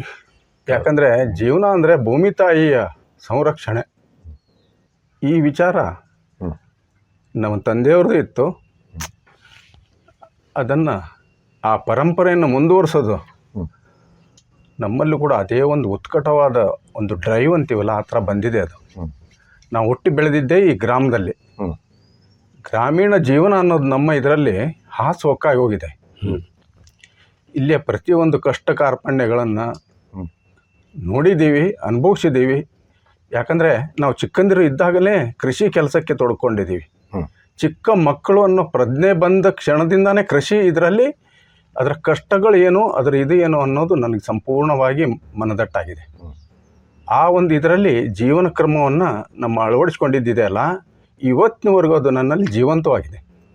ಆದ್ದರಿಂದ ಈ ನಿಸರ್ಗದ ಇದರಲ್ಲಿ ಬೆರೆತು ಜೀವನ ಮಾಡೋದಿದೆಯಲ್ಲ, ಅದರಷ್ಟು ಆನಂದ ಮತ್ತೆಲ್ಲಿಯೂ ಸಿಗ್ತಾಯಿಲ್ಲ. ಕಾರಣಾಂತರಗಳಿಂದ ಅಥವಾ ನಮ್ಮ ಒಂದು ಉದ್ಯೋಗದ ವಿಚಾರದಿಂದ ನಾವು ಗ್ರಾಮದಿಂದ ಹೊರಗೆ ಹೋಗುವಂಥ ಸಂದರ್ಭ ಇತ್ತು, ಪಟ್ಟಣಗಳಲ್ಲಿ ಕೆಲಸ ಮಾಡುವಂಥ ಸಂದರ್ಭ ಇತ್ತು. ನಾನು ಪಶುವೈದ್ಯನಾಗಿ 35 ವರ್ಷ ಸೇವೆ ಸಲ್ಲಿಸಿದರೂ ಕೂಡ ಅದು ಕೂಡ ನನ್ನ ಕೃಷಿಯ ಒಂದು ಸಂಬಂಧಪಟ್ಟಂಥದ್ದೇ ವಿಷಯವಾಗಿತ್ತು. ಪ್ರಾಣಿಗಳನ್ನು ಪ್ರೀತಿಸುವುದು, ಈ ನಿಸರ್ಗದ ಎಲ್ಲ ಸಕಲ ಜೀವಂತ ಮತ್ತು ನಿರ್ಜೀವ ವಸ್ತುಗಳನ್ನು ಪ್ರೀತಿಸುವುದೇ ಜೀವನದ ಒಂದು ಧ್ಯೇಯವಾಗಿಬಿಟ್ಟಿದೆ. ಆ ಕಾರಣದಿಂದ ನಾವಿಲ್ಲೇನು ಇದೀವಲ್ಲ, ಪ್ರತಿಯೊಂದು ಕ್ಷಣವನ್ನು ಅಷ್ಟು ಒಂದು ಸಂತೋಷದಿಂದ ಕಳೆಯುವಂಥ ಆಗ್ತಾಯಿದೆ. ಅದರಿಂದ ಇದು ಬೆಳೆಸ್ಕೊಂಡು ಅಥವಾ ಇದನ್ನು ಮಾಡಿಸ್ಕೊಂಡು ಹೋಗುವಂಥದ್ದು ನಮ್ಗೆ ಕಷ್ಟ ಅನ್ನಿಸ್ತಾ ಇಲ್ಲ. ಯಾಕಂದರೆ ಇದನ್ನು ಪ್ಯಾಷನ್ ಅಂತ ಮನುಷ್ಯ ತೊಗೊಂಡಾಗ ಅಥವಾ ನಮ್ಮ ಒಂದು ಜೀವನ ಕ್ರಮ ಅಂತ ತೊಗೊಂಡಾಗ ನಾವು ಅದನ್ನು ಭಾಳ ಒಳ್ಳೆಯ ರೀತಿಯಿಂದ ಅನುಭವಿಸ್ತಾ ಇರ್ತೀವಿ. ಮತ್ತು ಇಲ್ಲಿ ಆಗಾಗ ಭೇಟಿ ಕೊಟ್ಟಂಥ ನಮ್ಮ ಭಾಳಷ್ಟು ಹಿತೈಷಿಗಳು ಆ ಅನುಭವವನ್ನು ಪಡೆದಿದ್ದಾರೆ. ಇಲ್ಲಿ ಬಂದಾಗ ಅನುಭವ ಪಡ್ಕೋತಾರೆ ಮತ್ತು ಒಳ್ಳೆಯದನ್ನು ಅವ್ರು ಫೀಲ್ ಮಾಡಿ ಇಲ್ಲಿ ವ್ಯಕ್ತ ಮಾಡ್ತಾರೆ. ಹಾಗಾಗಿ ಈ ನನ್ನ ಸ್ಥಳಕ್ಕೆ ಎಂತೆಂಥ ಅಧಿಕಾರಿಗಳು ಬಂದಿದ್ದಾರೆ. ಯಾಕಂದರೆ ನಾನು ಕೆಲಸ ಮಾಡುವಾಗ ನನ್ನ ಜೊತೆಗೆ ಏನು ಅಂದರೆ ಜಿಲ್ಲಾಧಿಕಾರಿಗಳ ಕೇಡರ್ನಿಂದ ಇರುವಂಥ ಅಧಿಕಾರಿಗಳ ಜೊತೆಗೆ ನಾನು ಕೆಲಸ ಮಾಡಬೇಕಾದ್ರೆ ಎಲ್ಲರೂ ಬಂದು ಹೋಗಿದ್ದಾರೆ. ಸ್ವಾಮೀಜಿಗಳು ಬಂದು ಹೋಗಿದ್ದಾರೆ, ರಾಜಕೀಯ ಜನರು ಬಂದು ಹೋಗಿದ್ದಾರೆ. ಎಲ್ಲರೂ ಅಭಿಪ್ರಾಯಗಳು ಕೂಡ ಒಂದೇ ಥರ ಇದೆ. ಅಂದರೆ ಅರ್ಥ ಏನು, ನಿಸರ್ಗವನ್ನು ಎಲ್ಲರೂ ಪ್ರೀತಿಸ್ತಾರಂತ ಆಯ್ತಲ್ವ. ಈ ಅನುಭವ ಪಡ್ಕೊಳ್ಳೋದು ಎಲ್ಲರಿಗೂ ಸಾಧ್ಯ ಇದೆಯೋ ಹೇಗೆ? ಸಾಧ್ಯ ಇದೆ. ಆದರೆ ನಮಗೇನಾಗಿದೆ, ಆಧುನಿಕತೆಯ ಆಡಂಬರದಲ್ಲಿ ನಾವು ಸಿಲುಕಾಕ್ಕೊಂಡು ಸಹಜತೆಯ ಒಂದು ಸರಳವಾಗಿ ಸಿಗುವಂಥ ಸಂತೋಷ ಸುಖಗಳನ್ನು ಪಡ್ಕೊಳ್ಳಿಕ್ಕೆ ನಾವು ಅಶಕ್ತರಾಗಿದ್ದೇವೋ ಅಥವಾ ಆ ದೃಷ್ಟಿಯಲ್ಲಿ ನಮ್ಗೆ ವಿಚಾರ ಮಾಡಲಿಕ್ಕೆ ಸಾಧ್ಯ ಇಲ್ವೋ, ಸಮಯವಿಲ್ವೋ, ಇವೆಲ್ಲ ಕಾರಣದಿಂದ ನಾನು ಆಧುನಿಕತೆ ಇದರಿಂದ ಸ್ವಲ್ಪ ಹೊರಗೆ ಇದ್ದಿದ್ದೀನಿ. ಇದು ನನಗೆ ಭಾಳ ಹಿತ ಕೊಟ್ಟಿದೆ, ಸುಖ ಕೊಟ್ಟಿದೆ ಮತ್ತು ಯಾರ ಜೊತೆಗೆ ಹಂಚ್ಕೊಂಡ್ರೂ ಇದೇ ವಿಚಾರಗಳನ್ನು ಹಂಚ್ಕೊಳ್ತೀನಿ. ಈ ಮಾವಿಂದ ಇದು ನಮಗೆ ಆರ್ಥಿಕ ಆದಾಯ ತರುತ್ತೆ ಅನ್ನೋಕ್ಕಿಂತ ಜೀವನ ಕ್ರಮದ ಒಂದು ಭಾಗ ಆಗಿದೆ. ಹಾಗಾಗಿ ಇದನ್ನು ಯಾವುದೇ ಕಾಲಕ್ಕೂ ಬಿಟ್ಟು ಬೇರೆ ಥರ ಯಾವುದೇ ವಿಚಾರಗಳನ್ನು ಮಾಡಲಿಕ್ಕೆ ಸಾಧ್ಯನೇ ಇಲ್ಲ. ಈ ಕ್ಷಣ, ಪ್ರತಿಯೊಂದು ಕ್ಷಣ ಇಲ್ಲಿ ಕಳೆದಷ್ಟು ನಾವು ಒಳ್ಳೆಯದನ್ನು ಫೀಲ್ ಮಾಡ್ತೀವಿ. ಇದು ನನ್ನ ವೈಯಕ್ತಿಕ ಅನುಭವ. ಆದರೆ ನಾನು ಇದ್ರ ಜೊತೆ ಬೆರ್ತು ಹೋಗಿದ್ದೀನಿ. ಎಲ್ಲರಿಗೆ ಹೇಳೋದಷ್ಟೇ, ನೀವೇನು ಮಾಡ್ತಾ ಇದ್ದೀರಿ, ನಾನು ನಿಸರ್ಗದ ಜೊತೆಗೆ ಬೆರ್ತು ಹೋಗಿದ್ದೀನಿ ಅಂತ ಹೇಳ್ತೀನಿ ಅಷ್ಟೇ. ಮತ್ತೊಂದು ನಾನೊಂದು ಇದು ಮಾಡಿದ್ದೇನೆಂದರೆ, ನೀವು ಪಶುವೈದ್ಯರು ಮತ್ತು ಒಳ್ಳೆಯ ಅನುಭವ ಇದ್ದವರು, ಒಳ್ಳೆ ಪೊಸಿಷನಲ್ಲಿದ್ದವರು. ಹಾಗೆ ಈಗ ಈ ಗ್ರಾಮದ ಜನರಿಗೆ ಅವರ ಪಶುಗಳ ಬಗ್ಗೆ, ಪಾಲನೆ ಬಗ್ಗೆ ಅಥವಾ ಅವರಿಗೆ ರೋಗ ಬಂದು ಅವಕ್ಕೆ ಏನಾದರೂ ಇದ್ದರೆ ನಿಮ್ಮ ಹತ್ರ ಬರ್ತಾರಲ್ಲ, ಅವರು ಬಂದು ನಿಮ್ಮ ಸಲಹೆ ಸೂಚನೆ ಎಲ್ಲ ಪಡ್ಕೊಂಡು ಹೋಗ್ತಾರಲ್ಲ. ನಿಜವಾಗ್ಲೂ ನಿಜವಾಗ್ಲೂ. ಹಾಗಾಗಿ ಅವರು ಕಲಿತ ವಿದ್ಯೆ ಅದು ಇನ್ನೂ ನಿಲ್ಲಿಲ್ಲ, ಅದು ಇಂಥ ನೀರಾಗಲಿಲ್ಲ. ಅವರು ಈ ನಿವೃತ್ತಿ ಹೊಂದಿದ್ರು, ಅದನ್ನು ಮುಂದುವರಿಸ್ಕೊಂಡಿದ್ದಾರೆ. ಅದೊಂದು ದೊಡ್ಡ ವಿಷಯ. ಮತ್ತು ಒಂದು ತೋಟ ಮತ್ತು ಈ ಹೈನುಗಾರಿಕೆ ಅಥವಾ ಈ ಪಶುಗಳನ್ನೆಲ್ಲ ಪಾಲನೆ ಮಾಡೋದು, ಅದೆಲ್ಲ ಜೊತೆಗೆ ಹೋಗುವಂಥ ವಿಷಯಗಳು. ಯಾಕಂದರೆ ಫಾರ್ಮ್ ಮತ್ತು ಇದು ಆ್ಯನಿಮಲ್ ಹಸ್ಬೆಂಡ್ರಿ ಅಂತೇಳಿ ನಾವು ಅದು ಜೊತೆಗೆ ಹೋಗ್ತವೆ. ಇಬ್ಬರದ್ದು ಬ್ರೈನ್ ಚೈಲ್ಡ್, ಇಬ್ಬರ ಕನಸಿನ ಕೂಸು ಒಂದೇ ಆಗಿದೆ. ಅವರವರ ಪರಿಣಿತಿಗೆ ಹೊಂದಿಕೊಂಡು ಅವರು ಅದನ್ನು ಇಲ್ಲಿ ಇನ್ನೂ ಉಪಯೋಗ ಮಾಡ್ತಾ ಇದ್ದಾರೆ ಮತ್ತು ಅದರಿಂದ ಹಲವರಿಗೆ ಉಪಯೋಗ ಆಗ್ತಾ ಉಂಟು. ಅದರ ಜೊತೆಗೆ ಇವರ ಜೊತೆ ಕೆಲಸ ಮಾಡೋರು, ಅಂದರೆ ಇಲ್ಲಿ ಬಂದು ಈ ಶ್ರಮಿಕ ವರ್ಗದವರು ಇರ್ಬೋದು ಅಥವಾ ಬೇರೆ ನಾವು ಇದರಲ್ಲಿ ಪರಿಣಿತರು ಹೇಳ್ತೇವೆ ಕೃಷಿಯಲ್ಲಿ, ವ್ಯಾಪಾರಿಗಳಿರ್ಬೋದು, ಮಾರ್ಕೆಟ್ ಮಾಡೋರು, ಅಂಥವರೆಲ್ಲ ಇದ್ದಾರೆ. ಅವರದ್ದು ನಾನು ಪರಿಚಯ ಮಾಡಿಕೊಡ್ತೇನೆ. ಮತ್ತು ಇವರ ಮತ್ತು ಅವರ ಬಾಂಧವ್ಯ ಎಷ್ಟು ಚೆನ್ನಾಗಿದೆ ಅಂತ ನೀವು ಕಂಡುಕೊಳ್ಬೋದು. ನಮ್ಮ ಜೊತೆ ಇದ್ದಾರೆ ತಬ್ರೇಜ್. ಇವರು ಒಂದು ಮಹಾಜ್ಞಾನಿ ಅಂತ ನಾವು ಕೇಳಿದೆ. ಈಗ ಅವ್ರ ಬಗ್ಗೆ ಒಂದು ವ್ಯಾಖ್ಯಾನ ಮಾಡಿದ್ರು ಇವರು, ಈ ನಮ್ಮ ಪಾಲೇಕರ್ ಬ್ರದರ್ಸ್ ಅವ್ರ ಬಗ್ಗೆ ಹೇಳಿದ್ರು. ಬಹಳ ಸಂತೋಷ ಆಯ್ತು ನನಗೆ. ಎಲ್ಲ ಒಂದು ಅಂದರೆ ಈ ಸ್ಕ್ರಾಚ್ ಇಂದ ಹಿಡಿದು ಎಂಡ್ ಪ್ರಾಡಕ್ಟ್ ಆಗಿ ಅದು ಮಾರ್ಕೆಟ್ ಮಾಡುವಲ್ಲಿ ಎಲ್ಲ ಇದು ಸ್ಟ್ರಾಟಜಿ ವರ್ಕೌಟ್ ಮಾಡೋದ್ರಲ್ಲಿ ಇವರ ಮುಖ್ಯ ಪಾತ್ರ ಇದೆ ಅಂತೇಳಿ ತಿಳಿದು ಬಹಳ ಸಂತೋಷ ಆಯ್ತು. ಸೊ ತುಂಬಾ ಖುಷಿ ಆಯ್ತು ಸಬ್ರೇಜ್ ನಿಮ್ಮನ್ನು ಮೀಟ್ ಆಗಿ. ಈಗ ನೋಡಿ ನಮ್ಗೆ ಬರೀ ಈ ಮಾವಿನ ಹಣ್ಣು ತೋಟ ಮತ್ತೆ ಇಂಥ ವಿಷಯ ಅಲ್ಲ, ಈ ಹಳ್ಳಿ ಜೀವನ ಅದಂತಲ್ಲ, ಹೀಗೆ ಕೆಲವು ಜನರ ಪರಿಚಯ ಆಗ್ತದೆ, ಮತ್ತೆ ಅವರ ಸಾಧನೆ ಬಗ್ಗೆ ನಮ್ಗೆ ತಿಳಿದು ಬರ್ತದೆ. ಅದನ್ನು ನಾವು ಈ ಜಗತ್ತಿಗೆ ಹೆಚ್ಚು ಪರಿಚಯಿಸಬೇಕು. ಅಂತವರನ್ನು ಬ್ರಾಡರ್ ಕಂಟೆಕ್ಸ್ಟ್ ಅಲ್ಲಿ ಅವರನ್ನು ನಾವು ಎಕ್ಸ್ಪೋಜರ್ ಕೊಟ್ಟು ಅವರ ಇದಕ್ಕೆ ಅವರ ಪರಿಶ್ರಮಕ್ಕೆ ತಕ್ಕಂತ ನಾವು ಅವರಿಗೆ ಪ್ರತಿಫಲ ಸಿಗ್ಲಿ ಅಂತೇಳಿ ಹಾರೈಸಿ. All the best. ಇಬ್ರು ಬ್ರದರ್ಸ್, ಇವನು ಹರ್ಷದ್, ಇವನು ತಬ್ರೇಜ್. ಏಜ್ ಅಲ್ಲಿ 1-2 ವರ್ಷ ಡಿಫರೆನ್ಸ್ ಇರ್ಬೋದು, ಬಟ್ ಕೆಲಸವನ್ನು ಇಷ್ಟು ಚೆನ್ನಾಗಿ ಕೋಆರ್ಡಿನೇಟ್ ಮಾಡ್ತಾರೆ. ಇಬ್ರು ಬಹಳ ಚೆನ್ನಾಗಿ ಕೋಆರ್ಡಿನೇಟ್ ಮಾಡಿ ಇಷ್ಟು ದೊಡ್ಡ ಮ್ಯಾಂಗೋ ಫಾರ್ಮ್ ಅನ್ನು ಇಬ್ಬರೇ ಮ್ಯಾನೇಜ್ ಮಾಡಿದ್ರು ಲಾಸ್ಟ್ ಇಯರ್. ಪ್ಯಾಕಿಂಗ್ ಮಾಡ್ಬೇಕಾದ್ರೆ ರಾತ್ರಿ 1 ಗಂಟೆ ತನಕ ಪ್ಯಾಕಿಂಗ್ ಮಾಡಿದ್ದಾರೆ. ಅಂದ್ರೆ ಇಬ್ರು ಇದೇ ಊರ್ನವ್ರು. ಅದು ಡೆಲಿಬರೇಟ್ ಅಂದ್ರೆ ಉದ್ದೇಶಪೂರ್ವಕವಾಗಿ ಮಾಡಿದ್ದೆ ಅಲ್ಲ, ಅವ್ರು ಸಹಜವಾಗಿ ಬೇರೆ ಕಾರ್ಯಕ್ಕೆ ನಮ್ಮ ಜೊತೆಗೆ ಅಸೋಸಿಯೇಟ್ ಆಗಿದ್ರು. ಅವ್ರದ್ದು ಎನಿಮಲ್ಸ್ ಇತ್ತು, ನಾನು ಅದನ್ನ ನೋಡ್ತಿದ್ದೆ. ಆ ಒಂದು ಸಂದರ್ಭದಲ್ಲಿ ಅವ್ರು ನನ್ಗೆ ಪರಿಚಿತರಾಗಿ ಆಮೇಲೆ ಇಲ್ಲಿ ಕೊಪ್ಪಳದಲ್ಲಿ ಬಂದಾಗ ಅವರು ಇದನ್ನೆಲ್ಲ ನೋಡಿದ್ರು, ಮತ್ತೆ ಮಾಡ್ಬೋದು ಅಂತ ನಮ್ಗೆ ಒಂದೊಂದೇ ಐಡಿಯಾ ಕೊಡ್ಲಿಕ್ಕತ್ರು. ತಾವು ಅದರಲ್ಲಿ ಭಾಗವಹಿಸಿದ್ರು. ಆಮೇಲೆ ಪೂರ್ತಿ ಜವಾಬ್ದಾರಿ ತಗೊಂಡ್ರು ಕೊನೆಯವರೆಗೂ, ಮಾರ್ಕೆಟಿಂಗ್ ವರ್ಗು. ಮತ್ತೊಂದು ಬಹಳ ಮಹತ್ವದ ವಿಷಯ ಅಂದ್ರೆ, ಯಾವುದೇ ಸರ್ಕಾರದ ಹತ್ರ ಅಂತ ಯೋಜನೆ ಇಲ್ಲ ಮಾರ್ಕೆಟಿಂಗ್ ಮಾಡುವಂತದ್ದು. ಇಲ್ಲಿ ಯಾವುದೇ ರೀತಿ ನಾವು ಡಾಕ್ಯುಮೆಂಟೇಶನ್ ಮಾಡಲ್ಲ. ಎವ್ರಿ ಡೇ ಮ್ಯಾಂಗೋ ಪ್ಲಕ್ಕಿಂಗ್ ಮಾಡಿ ಪಾಳಾದಲ್ಲಿ ಅದನ್ನ ರೈಪನಿಂಗ್ ಮಾಡಿ 2 ದಿನ, ಆಮೇಲೆ ಸಿರ್ಸಿ ಮಾರ್ಕೆಟಿಗೆ ಏನ್ ಕಳ್ಸೋದಿದೆ ಅಲ್ಲ, ಇಷ್ಟು ವ್ಯವಸ್ಥಿತವಾಗಿ ಆಗ್ತದೆ. ಎಲ್ಲಿ ಯಾವುದೇ ರೀತಿಯ ಅಡೆತಡೆಗಳಿಲ್ಲ. ಮತ್ತೆ ಆರ್ಥಿಕ ಇದು ಏನು ವ್ಯವಹಾರ ಇದೆ ಅಲ್ಲ ನಡೆಯೋದು, ಅದು ಎಲ್ಲಿ ಡಾಕ್ಯುಮೆಂಟೇಶನ್ ಮಾಡಲ್ಲ. ಡಾಕ್ಯುಮೆಂಟೇಶನ್ ಅಂದ್ರೆ ಅದು ಎಷ್ಟು ಸರಿಯಾಗಿ ಆಗ್ತದೆ ಅಂದ್ರೆ ನಂಬಿಕೆ ಮೇಲೆ ನಡೀತದೆ. ಪೈಸಾ ಟು ಪೈಸಾ ಕರೆಕ್ಟ್. ಇದು ಕೊನೆಯವರೆಗೂ ಅವ್ರ ಒಂದು ಸ್ಲಿಪ್ ಮೇಲೆ ಏನ್ ಬರೆದು ಕೊಡ್ತಾರಲ್ಲ, ಯಾವುದೇ ಸರ್ಕಾರದ ಮಟ್ಟದಲ್ಲಿ ನಡೆಯುವಂತಹ ಯಾವುದೇ ಯೋಜನೆಗಳು ಈ ತರ ಇಲ್ಲ. ಅಷ್ಟು ಕರೆಕ್ಟ್ ಆಗಿ ನಡೀತದೆ. ಹಾಗಾದ್ರೆ ಸರ್ಕಾರಕ್ಕಿಂತ ಒಂದು ಯೋಜನೆ ಮಾಡ್ಲಿಕ್ಕೆ ಆಗಲ್ಲ ಅನ್ನೋದು ಒಂದು ಐತೆ. ಏನು ಬೇಸ್ ಇಲ್ದಾನೆ, ಯಾವುದೇ ಇದು ಇಲ್ದಾನೆ ವ್ಯವಸ್ಥೆ ಇಷ್ಟು ಚೆನ್ನಾಗಿ ನಡೀತಿರ್ಬೇಕಾದ್ರೆ, ಅಂದ್ರೆ ಅದರಲ್ಲಿ ಇರೋದು ಒಂದೇ ಮಹತ್ವದ ವಿಷಯ ಅಂದ್ರೆ ಪ್ರಾಮಾಣಿಕತೆ. ಈ ಜನರಲ್ಲಿ ಅದೊಂದು ಅದು ಬಂದಿರ್ತದೆ ಇವರಲ್ಲಿ.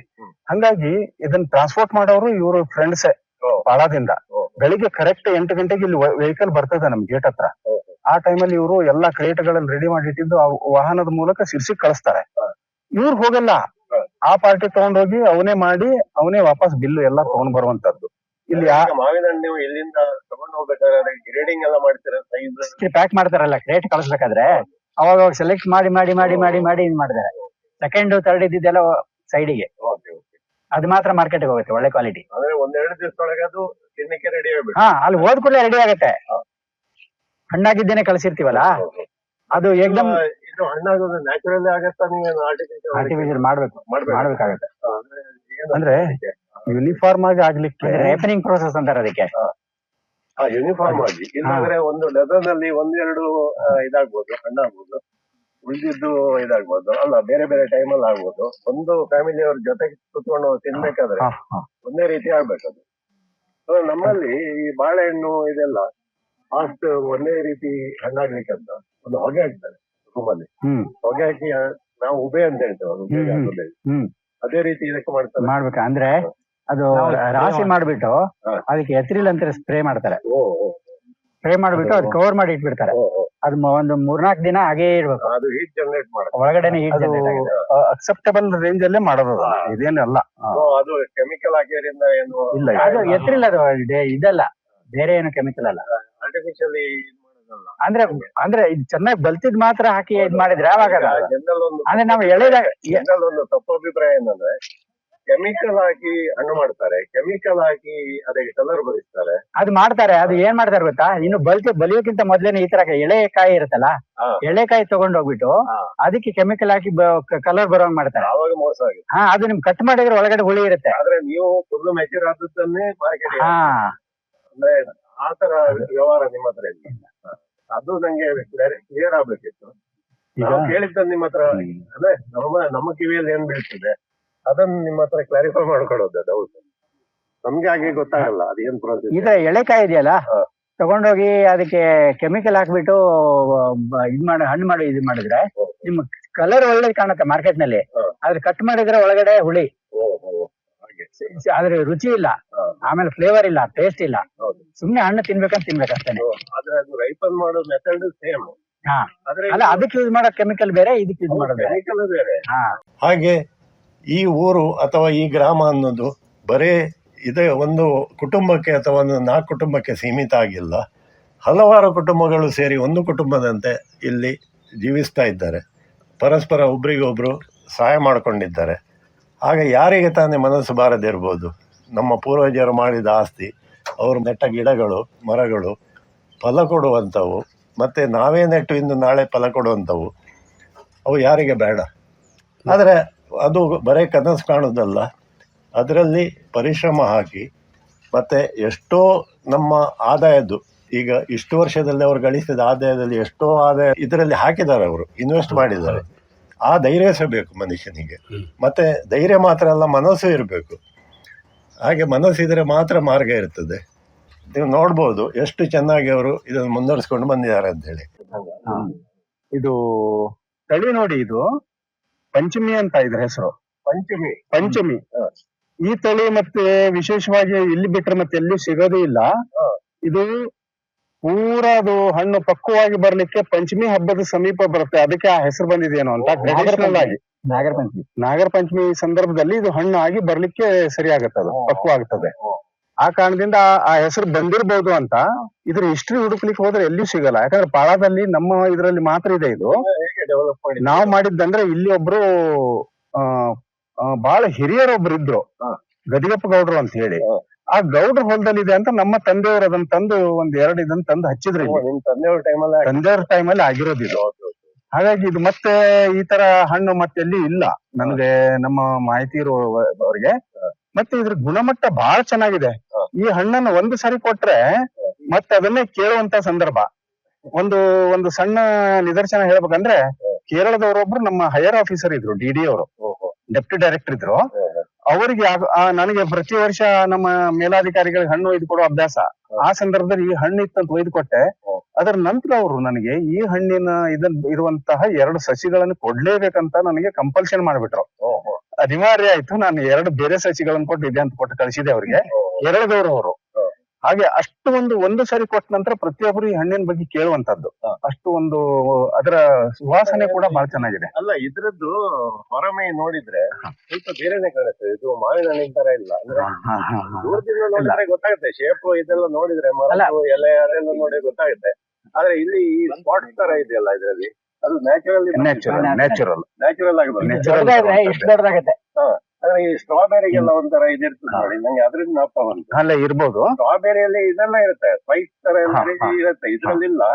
ಕ್ವಾಲಿಟಿ ಹಾಗೆ, ಅಂದ್ರೆ ಆ ಡಿಪ್ರೆಷನ್ ಚಿಕ್ಕ ಸ್ವಲ್ಪ ವಿಶಿಷ್ಟ ಆಗಿದೆ. ಇನ್ನೂ ಇದರ ಬೆಳವಣಿಗೆ ಇದೆ 2 ತಿಂಗಳು. ಅಲ್ಲಿವರೆಗೂ ಇದು ಕಿಲೋ ಮೇಲೆ ಇದು ಆಗ್ಬೋದು. ಅಲ್ಲ, ಇದ್ರದ್ದು ಮತ್ತೆ ನೀವು ತಳಿ ಡೆವಲಪ್ ಮಾಡಿದೀರಾ?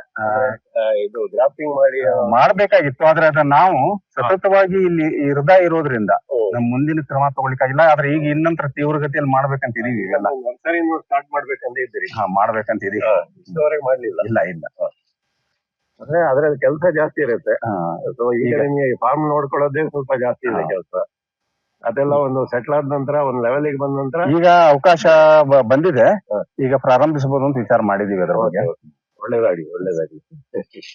ಇದು ಮಂಗಳೂರು ವೆರೈಟಿ ಮುಂಡಪ್ಪ, ನಮ್ ತಂದೆಯವ್ರು ತಂದು ಹಾಕಿದ್ದು. ಆದ್ರೆ ಇಲ್ಲಿನವರಿಗೆ ಇದು ರುಚಿ ಇಡ್ಸೋದಿಲ್ಲ, ಇದಕ್ಕೇನು ಡಿಮಾಂಡ್ ಇಲ್ಲ, ಇಡ್ಸೋದೇ ಇಲ್ಲ. ಇದು ಏನ್ ಮಾಡ್ತಾರೆ ಅಂದ್ರೆ ಉಪ್ಪಿನಕಾಯಿ ತಗೊಂಡೋಗ್ಬಿಡ್ತಾರೆ, ಕಟ್ ಮಾಡಿ ತಿನ್ಲಿ. ಮಂಗಳೂರಲ್ಲಿ ಪ್ರೀಮಿಯಂ ರೇಟ್ ಇದೆ ಸರ್ ಇದಕ್ಕೆ. ಲಾಸ್ಟ್ ಇಯರ್ ಸಿಕ್ಕಾಪಟ್ಟೆ ಪ್ರೊಡಕ್ಷನ್ ಆಗಿತ್ತು, ಇದು ದೊಡ್ಡ ಸೈಜು. ಆದ್ರೆ ಲೋಕಲ್ ಮಾರ್ಕೆಟೇ ಇಲ್ಲ. ಮುಂಡಪ್ಪ ಮಾವಿನ ಹಣ್ಣಿಗೆ ಇಲ್ಲಿ ಡಿಮಾಂಡ್ ಇಲ್ಲ ಅಂದ್ರೆ ಉಪ್ಪಿನಕಾಯಿಗೆ ಉಪಯೋಗಿಸ್ತಾರೆ ಅಂದ್ರೆ ಒಂದು ಬಹಳ ಬೇಜಾರು ಸಂಗತಿ. ಯಾಕೆಂದ್ರೆ ನಮ್ಮೂರ್ ಕಡೆ ಇದು ಪ್ರೀಮಿಯಂ ಅಂದ್ರೆ ಈ ಅಪ್ಪೂಸಿ ಇದೆಯಲ್ಲ, ಅಪ್ಪೂಸಿ ನೆಕ್ಸ್ಟ್ ಮುಂಡಪ್ಪ ಅಲ್ಲಿ ರಾಜ ಅನ್ನಿಸ್ಕೊಳುತ್ತೆ ಇಲ್ಲ. ಇದು ಚಿಕ್ಕ ರಾಜ, ಅದು ದೊಡ್ಡ ರಾಜ ಅಪ್ಪೂಸಿ. ಇಲ್ಲಿ ಸಿರ್ಸಿನಲ್ಲಿ, ಹುಬ್ಳಿನಲ್ಲಿ ಎಲ್ಲೂ ಡಿಮಾಂಡ್ ಇಲ್ಲ ಇದಕ್ಕೆ. ಆದ್ರೆ ಇದೆಯಲ್ಲ ಇದರ ಪರಿಮಳ ಹಾ. ಅದಕ್ಕೋಸ್ಕರ ಮನಸ್ಸು ಹೋಗ್ತಾರೆ ನಮ್ ಕಡೆ. ಏನಪ್ಪ ಅದು ಪರಿಮಳನೋ ಟೇಸ್ಟ್ ಇಲ್ಲಿ ಜನರಿಗೆ ಲೈಕ್ ಆಗ್ಲಿಲ್ಲ. ಆದ್ರೆ ಇದನ್ನ ನೀವು ಬೆಳೀತಾ ಇದ್ರೆ ಅದು ನಮ್ಗೆ ಬಹಳ ಸಂತೋಷ ಆಯ್ತು. ನೋಡೋಣ ನಮ್ಮೂರ ಕಡೆ ಏನಾದ್ರು ಇದಕ್ಕೆ ಮಾರ್ಕೆಟ್ ಸಿಗತ್ತಾ ನೋಡೋಣ. ಸಿಕ್ಕಿದ್ರೆ ಏನಾದ್ರು ಒಂದು ವ್ಯವಸ್ಥೆ ಏನಾದ್ರು ಒಂದು ಮಾಡ್ಬೇಕು. ಇಲ್ಲಿ ಒಳ್ಳೆ ಸೈಜು ಬರುತ್ತೆ, ಇದಕ್ಕೆ ಸೈಜು ಕಲರ್ ಎಲ್ಲ ಬರುತ್ತೆ, ನೋಡಿದ್ನಲ್ಲ, ಆದ್ರೆ ಇದಿಲ್ಲ. ಒಳ್ಳೆ ಒಳ್ಳೆ ಮತ್ತೆ ಹೆಲ್ದಿನೂ ಇದೆ ಇದು. ನಿಮ್ಮ ಈ ಮೆಥಡ್ ಇದೆಯಲ್ಲ, ಆ ಇದೊಂದು ಪೆಸ್ಟ್ ಅನ್ನು ಇರಾಡಿಕೇಟ್ ಮಾಡೋದು. ಸೊ ಅದರಿಂದಾಗಿ ಎಷ್ಟೋ ಬೆಳೆ ನಿಮ್ದು ಇದಾಗಿದೆ ಅಲ್ವಾ? ಸೇವ್ ಆಗಿದೆ. ಈ ತಳಿ ಮಾನ್ಕೋರ್ ತಳಿ ಇದು. ಮಾನ್ಕೋರ್ ಹೇಳಿ. ಮಾನ್ಕೋರ್ ಅದಂದ್ರೆ MANCORE. ಅಂದ್ರೆ ನಾವು ಹಾ. ಹಾಗೆ ಅವು ಕೊರಾದ್ ಅಂತ ಬರೋದಿಲ್ಲ, ಮಾನ್ಕೋರ್. ಹೌದಾ? ಮಂಕುರಾಡ್ ಅಂತ ಹೇಳ್ತಾರೆ. ಅದು ಲೋಕಲ್ ಆಗಿ ಏನೇನೋ ಆಡ್ ಮಾಡ್ತಾರೆ ಅಷ್ಟೇ. ಇಲ್ಲೆಲ್ಲ ಮಾನ್ಕೋರ್ ಅಂತ ಹೇಳಿ, ಮಾನ್ಕೋರ್. ಮಾನ್ಕೋರ್ ಅಂದ್ರೆ ಇದ್ರದ್ದು ತಳಿ. ಇದು ಅಪೋಸದ್ದೇ ಹೋಲುವಂತದ್ದೇ ತಳಿ, ಆದ್ರೆ ಆದ್ಯತೆ ನೋಡಿದ್ರೆ ಇದಕ್ಕೆ ಹೆಚ್ಚಿದೆ. ಮಾನ್ಕೋರ್ ತಳಿ ಇಲ್ಲೆಲ್ಲರೂ ಬಹಳ ಇಷ್ಟ ಪಡ್ತಾರೆ ಈ ಏರಿಯಾದಲ್ಲಿ. ಅದಕ್ಕೆ ಈ ಶಿರ್ಸಿಯಲ್ಲಿ ಇದ್ರಲ್ಲೆಲ್ಲ ಬಹಳ ಒಳ್ಳೆ ಡಿಮಾಂಡ್, ಪ್ರೀಮಿಯಂ ಕ್ವಾಲಿಟಿ. ಮತ್ತೆ ಹಣ್ಣು ಕೂಡ ಅದರಲ್ಲಿ ಹಾಳಾಗೋದ್ ಪ್ರಮಾಣ ಕಡಿಮೆ. ಆಪೋಸಿಗೆ ಹೋಲಿಸಿದಾಗ ಇದರಲ್ಲಿ ಕೆಡುವ ಪ್ರಮಾಣ ಬಹಳ ಕಡಿಮೆ. ಇದು ಎಲ್ಲಾ ರೀತಿಯಿಂದ ಅಡ್ವಾಂಟೇಜಸ್ ಅನಿಸ್ತದೆ. ಆಪೋಸಕ್ ಕಂಪೇರ್ ಮಾಡಿದ್ರೆ ಡಿಮಾಂಡು ಅಷ್ಟೇ, ಆಮೇಲೆ ಟೇಸ್ಟ್ ಅಲ್ಲಿ ಇನ್ನೂ ಸ್ವಲ್ಪ ಇಂಪ್ರೂವ್ಡ್ ಅನ್ಬೋದು, ಅದಕ್ಕಿಂತ ಚೆನ್ನಾಗಿದೆ ಅನ್ಬೋದು, ಇನ್ನೂ ಬೆಟರ್ ಅನ್ಬೋದು. ಫ್ಲೇವರ್ ಚೆನ್ನಾಗಿದೆ. ಹಾಗಾಗಿ ಮಾನ್ಕೋರ್ ಅಂತ ವೆರೈಟಿ ನಾವ್ ಎಷ್ಟು ಮಾಡ್ತೀವಿ ಅಷ್ಟು ಒಳ್ಳೇದು ಅನಿಸ್ತಾ ಇದೆ ನಮಗೆ. ಆ ಸಂದರ್ಭದಲ್ಲಿ ಒಂದು ಕೆಲವು ಮಾತ್ರ ಸಹ ಹಾಕೊಂಡು ಇಲ್ಲಿ ಬೆಳೆಸಿದೀವಿ. ಸೈಜ್ ಬರುತ್ತಾ? ಸೈಜ್ ಬಹಳ ಬರಲ್ಲ, ಅದ್ರ ಸೈಜ್ ಕೌಂಟೇ ಆಗಲ್ಲ. ಅದು ಸೈಜ್ ಕೌಂಟ್ ಆಗಲ್ಲ. ಕ್ವಾಲಿಟಿ ಈಲ್ಡು ಚೆನ್ನಾಗಿ ಬರುತ್ತೆ. ಚೆನ್ನಾಗಿ ಬರುತ್ತೆ. ಈಲ್ಡು ಬಹಳ ಚೆನ್ನಾಗಿ ಬರುತ್ತೆ. ಆಪೋಸ್ಗಿಂತ ಚೆನ್ನಾಗಿ ಬರುತ್ತೆ ಈಲ್ಡು. ಬೆಸ್ಟ್ ಪ್ರಾಬ್ಲಮ್ ಇದಕ್ಕೆ ಬೆಸ್ಟ್ ಪ್ರಾಬ್ಲಮ್ ಯೂನಿವರ್ಸಲ್, ಅಂದ್ರೆ ಎಲ್ಲದಕ್ಕೂ ಏನ್ ಮಾಡ್ತೀವಿ ಅದನ್ನೇ ಮಾಡೋದೆ. ಹೌದಾ? ಇದಕ್ಕೂ ಬರುತ್ತದೆ. ನೀವು ಯಾವ್ದು ನಮ್ದು ಈ ಕಾಡು ಮಾವು ಅಂತ ಹೇಳ್ತೀವಲ್ಲ, ಅದಕ್ಕೆ ಬರಲ್ಲ. ಅದಕ್ಕೆ ಬರಲ್ಲ. ಈಗ ಗಂಟ ಅಂತಾರಲ್ಲ, ಈ ದೊಡ್ಡ ಅಂದ್ರೆ ಕಾಡು ಮಾವು. ಅದಕ್ಕೆ ಏನು ಡಿಸೀಸ್ ಇಲ್ಲ, ಅದೇ ಏನು ಡಿಸೀಸ್ ಇಲ್ಲ, ಏನು ಹುಳ ಇಲ್ಲ. ಅದು ಫುಲ್ ರೆಸಿಸ್ಟೆಂಟ್. ಮತ್ತೆ ಈ ಮರದ್ದು ಇದೆಲ್ಲ ಇದೆಯಲ್ಲ, ಇಲ್ಲಿ ಕೊರಡೆಲ್ಲ ಇದೆಲ್ಲ, ಇದು ಮರ ತೆಗ್ದಿದ್ದ ಅಲ್ಲ, ಇದು ಟೀಕುಡ್ ಸುತ್ತಲೂ ಟೀಕುಡ್ ಇತ್ತು. ಅದು ಒಬ್ಬ ಕಾಂಟ್ರಾಕ್ಟ್ ಕೊಟ್ಟಿದ್ದೀವಿ. ಅಲ್ಲ ಅವ್ರು ಅದನ್ನ ಕಟ್ ಮಾಡ್ಕೊಂಡು ಹೋಗಿದ್ದಾರೆ. ಲಾಗ್ಸ್ ಎಲ್ಲ ತಗೊಂಡು ಇಷ್ಟೇನು ಅಲ್ಲ ಮೇನ್ ಇದು ಲಾಗ್ಸ್ ತಗೊಂಡೋಗ್ಬಿಟ್ಟಿದ್ದಾರೆ. ಮೇನ್ ಲಾಗ್ ತಗೊಂಡೋಗಿದ್ದೀವಿ. ಇದು ಇದು ಮಾಡ್ಬೇಕು, ಇದು ಬ್ರಾಂಚಸ್ ಕಟ್ ಪೀಸ್ ಮಾಡಿ ಇಟ್ಟಿದ್ದಾರೆ. ಇದು ಫರ್ನಿಚರ್ ಅಲ್ಲಿ ಹೌದು. ಕೆಲ್ಸಕ್ಕೆ ಬರುತ್ತಾ? ಒಯ್ತಾರೆ ಎಲ್ಲ ಒಯ್ತಾರೆ. ಅಂದ್ರೆ ಅದಕ್ಕೆ ಪ್ರೊಸೀಜರ್ ಇದೆ, ಗವರ್ಮೆಂಟ್ ಪರ್ಮಿಷನ್ ತಗೋಬೇಕು. 1 ವರ್ಷ ಆಗತ್ತೆ ಅದು ಪರ್ಮಿಷನ್ ತಗೊಂಡು. ಫಾರೆಸ್ಟ್ ಆಕ್ಟ್ ಏನೋ ಬರುತ್ತೆ ಅಲ್ವಾ? ಬಹಳ ಸ್ಟೇಜಸ್ ಇದೆ ಅದರಲ್ಲಿ. ಒಂದೇ ಸರಿಗೆ ನೀವು ಒಂದ್ ಪ್ರೊಸೆಸ್ ಕಂಪ್ಲೀಟ್ ಮಾಡಕ್ಕೆ ಬರಲ್ಲ. 1 ಇಯರ್ ತಗೊಳ್ತದೆ, ಆಲ್ಮೋಸ್ಟ್ 1 ಇಯರ್. ಇವರು ಬಸವರಾಜ್ ಭಜಂತ್ರಿ ಅಂತ ನಮ್ಮೂರವ್ರೆ. ಕಳೆದ 5 ವರ್ಷದಿಂದ ನಮ್ಮ ಜೊತೆಗೆ ಈ ಕೆಲಸದಲ್ಲಿ ತೊಡ್ಕೊಂಡಿದ್ದಾರೆ. ನಾವು ದಿನಾಲು ಡೈಲಿ ವೇಜಸ್ ಮೇಲೆ ಇವ್ರ ಹತ್ರ ಕೆಲಸ ತಗೊಳ್ತೀವಿ. ಇವರು ಈ ಮಾವಿನ ಕೆಲಸ ಒಂದೇ ಅಲ್ಲ, ಎಲ್ಲ ಕೃಷಿ ಇದರಲ್ಲಿ ಪರಿಣಿತರು ಇವರು. ಕೆಲಸ ಮಾಡೋದ್ರಲ್ಲಿ ಮಾವಿನ ಗಿಡದ ಎಲ್ಲೇ ಎಷ್ಟೋ ಒಂದು ಸಣ್ಣ ಟೊಂಗೆ ಮೇಲೆ ಕೂಡ ಹತ್ತಿ ಅಲ್ಲಿ ಹಣ್ಣು ಹರಿಯುವಂತ ಒಂದು ಕೌಶಲ್ಯ ಇವ್ರ ಹತ್ರ ಐತೆ. ಆ ಧೈರ್ಯ ಇದೆ, ಮತ್ತೆ ಪ್ರಾಮಾಣಿಕತೆ ಇದೆ.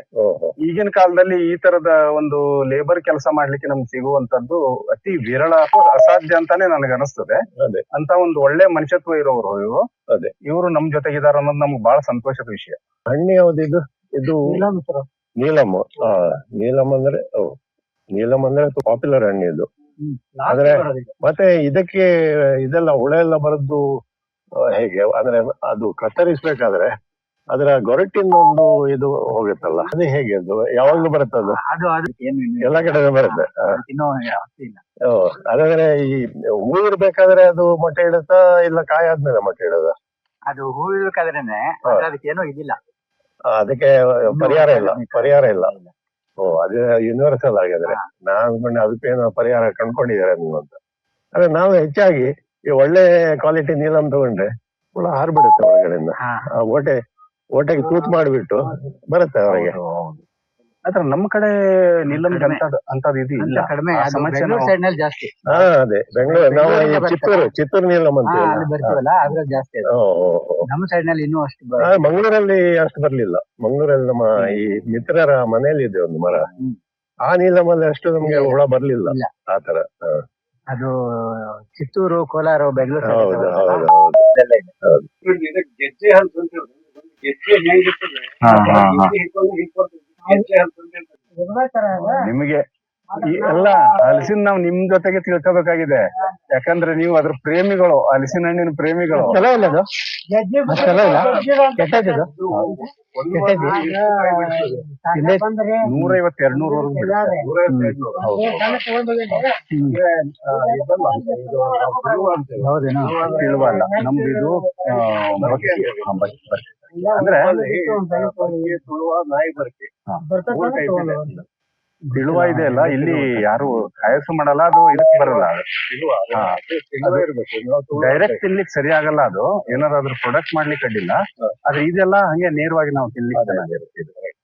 ಅದ್ರಲ್ಲಿ ನೀರಿದ ಅಂಶ ಮತ್ತೆ ಅದೇ ಇದು ಎಂಜಾಯ್ ಮಾಡ್ಲಿಕ್ಕೆ ಆಗಲ್ಲ ತಿನ್ಬೇಕಾರೆ. ಹೌದೌದು. ಅದರದ್ದು ಪಲ್ಪ್ ಮಾಡಿ ಇಟ್ಕೊಂಡು ಇದು ಮಾಡ್ತಾರೆ. ಕೆಲವಕ್ಕೆ ಆಗೋದಿಲ್ಲ. ಈಗ ನಾನು ಈಗ ಇದ್ರಲ್ಲಿ ಬರ್ಕೆದ್ದು ನಾನು ಬಿಸ್ಕಿಟ್ ಮಾಡ್ತೇನೆ. ಅಂದ್ರೆ ಹಲಸಿನ ಹಣ್ಣಿ ಬಿಸ್ಕಿಟ್ ವರ್ಲ್ಡ್ ಯಾರು ಮಾಡೋದು, ನಾನು ಅದು ಒಮ್ಮೆ ಮಾಡೋದು. ನಾನು ಧೈರ್ಯವಾಗಿ ಹೇಳ್ಬೋದು, ನಾನು ಹುಡುಕಿದ್ದೇನೆ ತುಂಬಾ. ಆದ್ರೆ ಅದರಲ್ಲಿ ನಾನು ತುಳು ಹಾಕಿ ನೋಡಿದೆ, ಬಿಸ್ಕಿಟ್ ಸರಿಯಾಗಿ ಬರಲ್ಲ, ಅದು ಗಡುಸಾಗಿ ಬರುತ್ತೆ. ನೀರಿನ ಅಂಶ ಮತ್ತೆ ಒಂಥರ ಅದು ಫ್ಲೈಂಗ್ ಇರತ್ತಲ್ಲ, ಅದು ಏನಂತ ಅದಕ್ಕೆ ಜೆಲ್ಲಿ ತರ ಉಂಟು, ಅದರಲ್ಲಿ ಜಿಲಟಿನಸ್ ಇರುತ್ತೆ, ಬಹುಶಃ ಅದು ಗಟ್ಟಿ ಮಾಡುತ್ತೆ. ಹಾಗೆ ನನ್ಗೆ ಅನ್ಸೋದು ಏನಂದ್ರೆ ಈ ಪಾಯಸ ಮತ್ತೆ ಬೇರೆ ಅದಕ್ಕೆಲ್ಲ ಇದು ಬರ್ಫಿ ಗಿರ್ಫಿ ಆ ತರ ಎಲ್ಲ ಮಾಡ್ಬೋದೇನೋ. ಅದರಲ್ಲಿ ಮೋದಕ ಅಂತೇವೆ, ಮೋದಕ ಅದಕ್ಕೆ ಎಕ್ಸಲೆಂಟ್ ಆಗುತ್ತೆ ಸ್ಟಾರ್ಟ್ ಮಾಡ್ಲಿಕ್ಕೆ, ಇದು ವೆರೈಟಿ ಮಾಡ್ಲಿಕ್ಕೆ. ಹೌದೌದು. ಗೆಜ್ಜೆ ಹಲಸು ಅಂತ ನಮ್ಮ ಶ್ರೀಧರೇಶ್ವರು ಹೇಳ್ತಿದ್ದಾರೆ. ಮಾಮೂಲಾಗಿ ಏನು ಅದಕ್ಕೆ ಹೇಳ್ತೇವೆ ಸಾಕಂದ್ರೆ ಅದೇ ಜಾಕ್ ಫ್ರೂಟ್ ಇದಕ್ಕೆ ಕ್ಯಾಂಡಿ ಅಂತ ಹಪ್ಪಳದಾಗಿ ಮಾಡ್ತಾರಲ್ಲ, ಅದು ಒಂಥರ ಪಾಪಡ್ ಕರೆಕ್ಟ್ ನೋಡಿ. ಬಂದಿರ ನೀವು ಎಲ್ಲ ಪಂಡಿತರು ಇದನ್ನ ಸ್ವಲ್ಪ ವಿವರಿಸ್ತಾರೆ. ಪಂಡಿತರು ಅಂತ ಹೇಳ್ಬೋದು. ಇದನ್ನ ನಿಮ್ಮ ಒಂದು ಇದು ಇದೆ ಅಲ್ಲ, ಇದ್ರ ಬಗ್ಗೆ ನಿಮ್ಗೆ ಇರುವ ಪ್ರೇಮ ನೋಡಿ, ಅದ್ರ ಬಗ್ಗೆ ಮಾತಾಡ್ರಿ. ಇವರು ಶ್ರೀಧರೇಶ್ವರು ಅವ್ರದ್ದು ಏನಂದ್ರೆ ಇದರಲ್ಲಿ ತೋಟಗಾರಿಕೆಯಲ್ಲಿ ತುಂಬಾ ಆಸಕ್ತಿ. ಯಾಕಂದ್ರೆ ಈ ಕುಟುಂಬ ವೃತ್ತಿ ಅವರದು, ಈ ಇಸ್ಲೂರು ಕುಟುಂಬದ್ದು ಎಲ್ಲರೂ ಸಾಧಾರಣ ಇದರಲ್ಲಿ ಆಸಕ್ತಿ ಹೊಂದಿದವರು, ಮತ್ತೆ ಪರಿಣಿತಿ ಸಹ ಹೊಂದಿದವರು. ಅದ್ರಲ್ಲಿ ಇವರು ಅಗ್ರಗಣ್ಯರು ಯಾಕಂತ ಹೇಳೋದ್ರೆ, ಯಾವುದೇ ವಿಷಯ ಇವ್ರ ಹತ್ರ ಕೇಳಿದ್ರೆ ಇವ್ರ ಹತ್ರ ಜವಾಬ್ ಸುಮ್ಮನೆ ಜವಾಬ್ ಕೊಡಲ್ಲ ಇವರು, ತಿಳ್ಕೊಂಡೆ ಆ ವಿಷಯ ತಿಳ್ಕೊಂಡು. ಹಾಗೆ ಈ ಹಲಸಿನ ಹಣ್ಣಿನ ಬಗ್ಗೆ ಬರ್ಬೇಕಾದ್ರೆ ಇವ್ರು ಹೇಳ್ತಾರೆ, ಆನಂದ್ ಹೇಳಿದ್ರು ಈಗ, ಅವರು ಒಳ್ಳೆ ಪಂಡಿತರು ಆ ವಿಷಯದಲ್ಲಿ, ಒಳ್ಳೆ ತಿಳುವಳಿಕೆ ಇದ್ದವರು. ಅವರು ಹಲಸು ಎಲ್ಲ ಹಣ್ಣುಗಳನ್ನು ಬಹಳ ಪ್ರೀತಿಯಿಂದ ತಿಂತಾರೆ.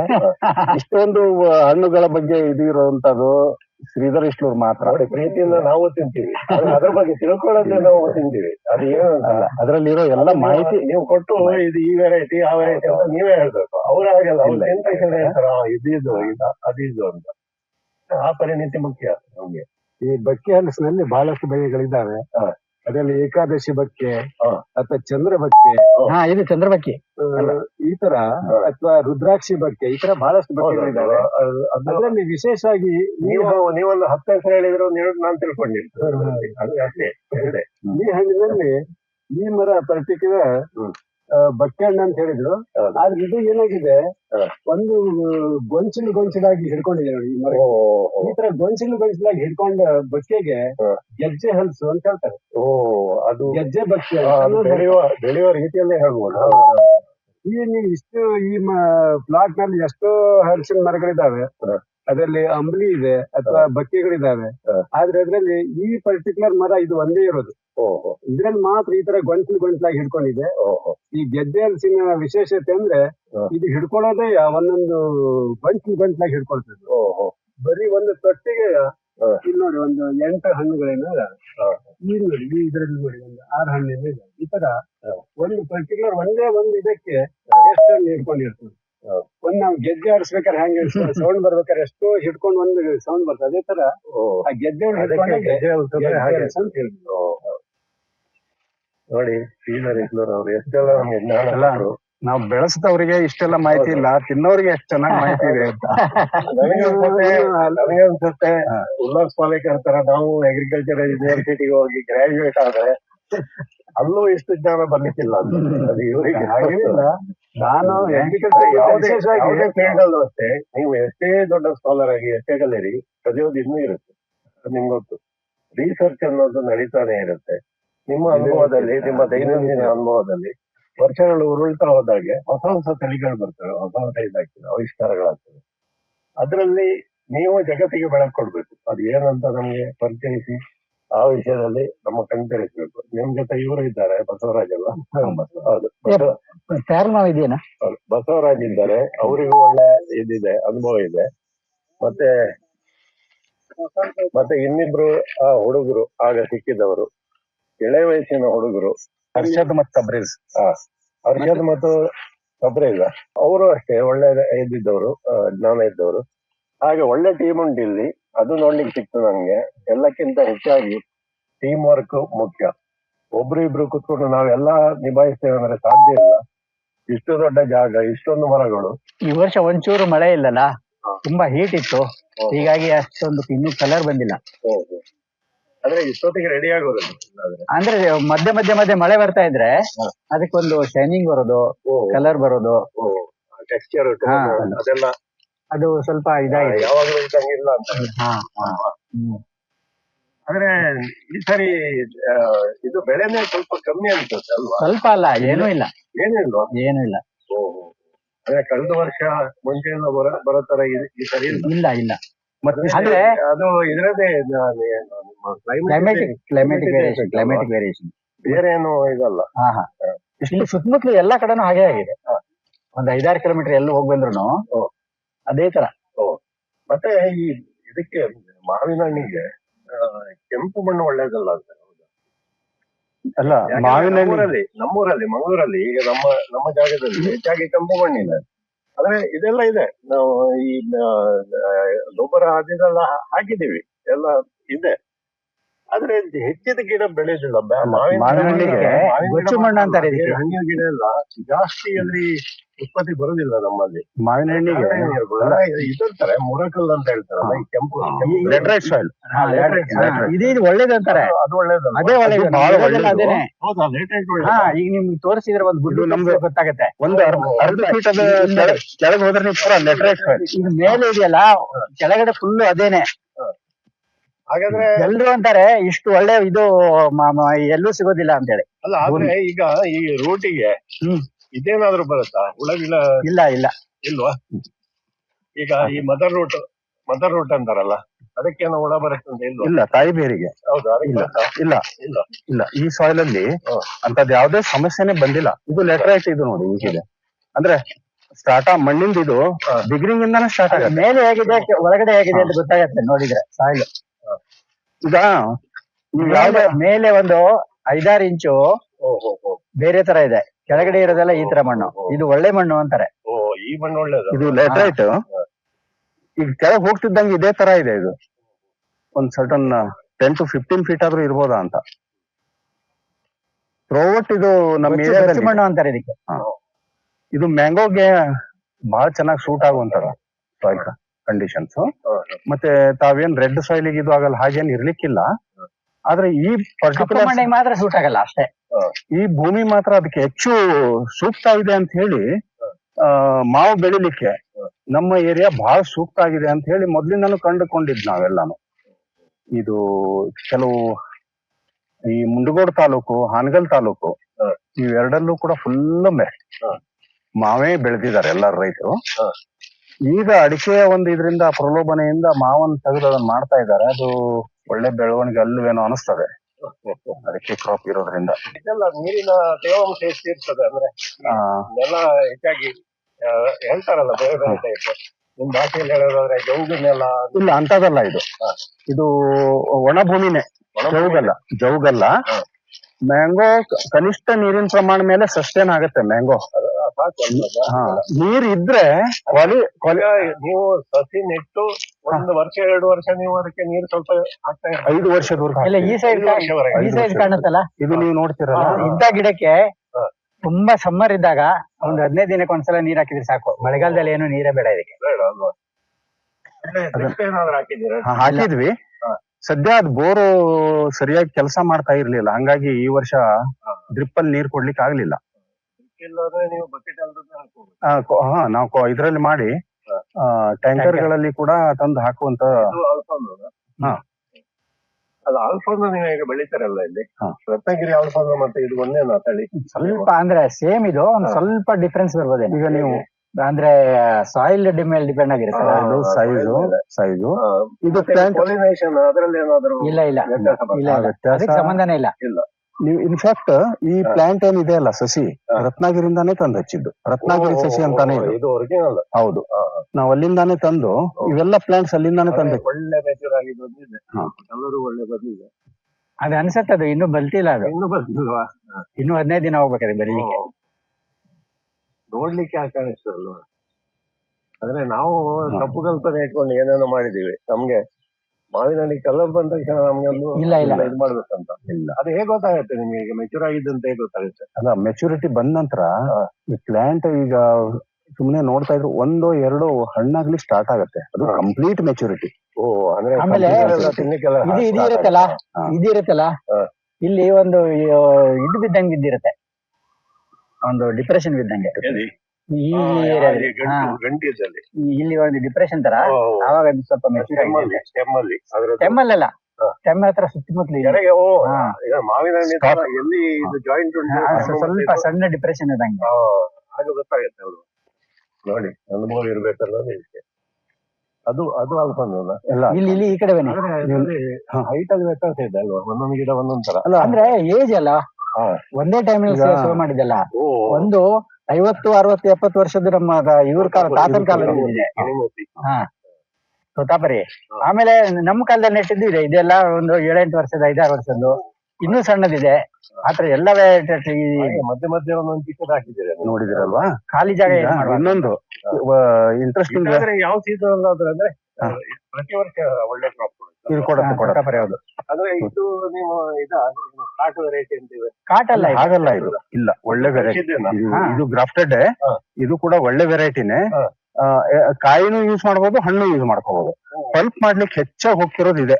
ಸ್ವಲ್ಪ ಮಾಡ್ಲಿಕ್ಕೆ. ಆಮೇಲೆ ಈ ಮಾಮೂಲಮ್ಮ ಅಂತ ಹೇಳ್ತಾರೆ. ಅಲ್ಲ, ಈಗ ಈ ಮ್ಯಾಂಗೋ ಇದು ಬಂದಿರ್ತಲ್ಲ, ಜ್ಯೂಸ್ ಎಲ್ಲ ಬಂದಿರ್ತಲ್ಲ, ಅದ್ರಲ್ಲಿ 90% ಇದೇನೆ.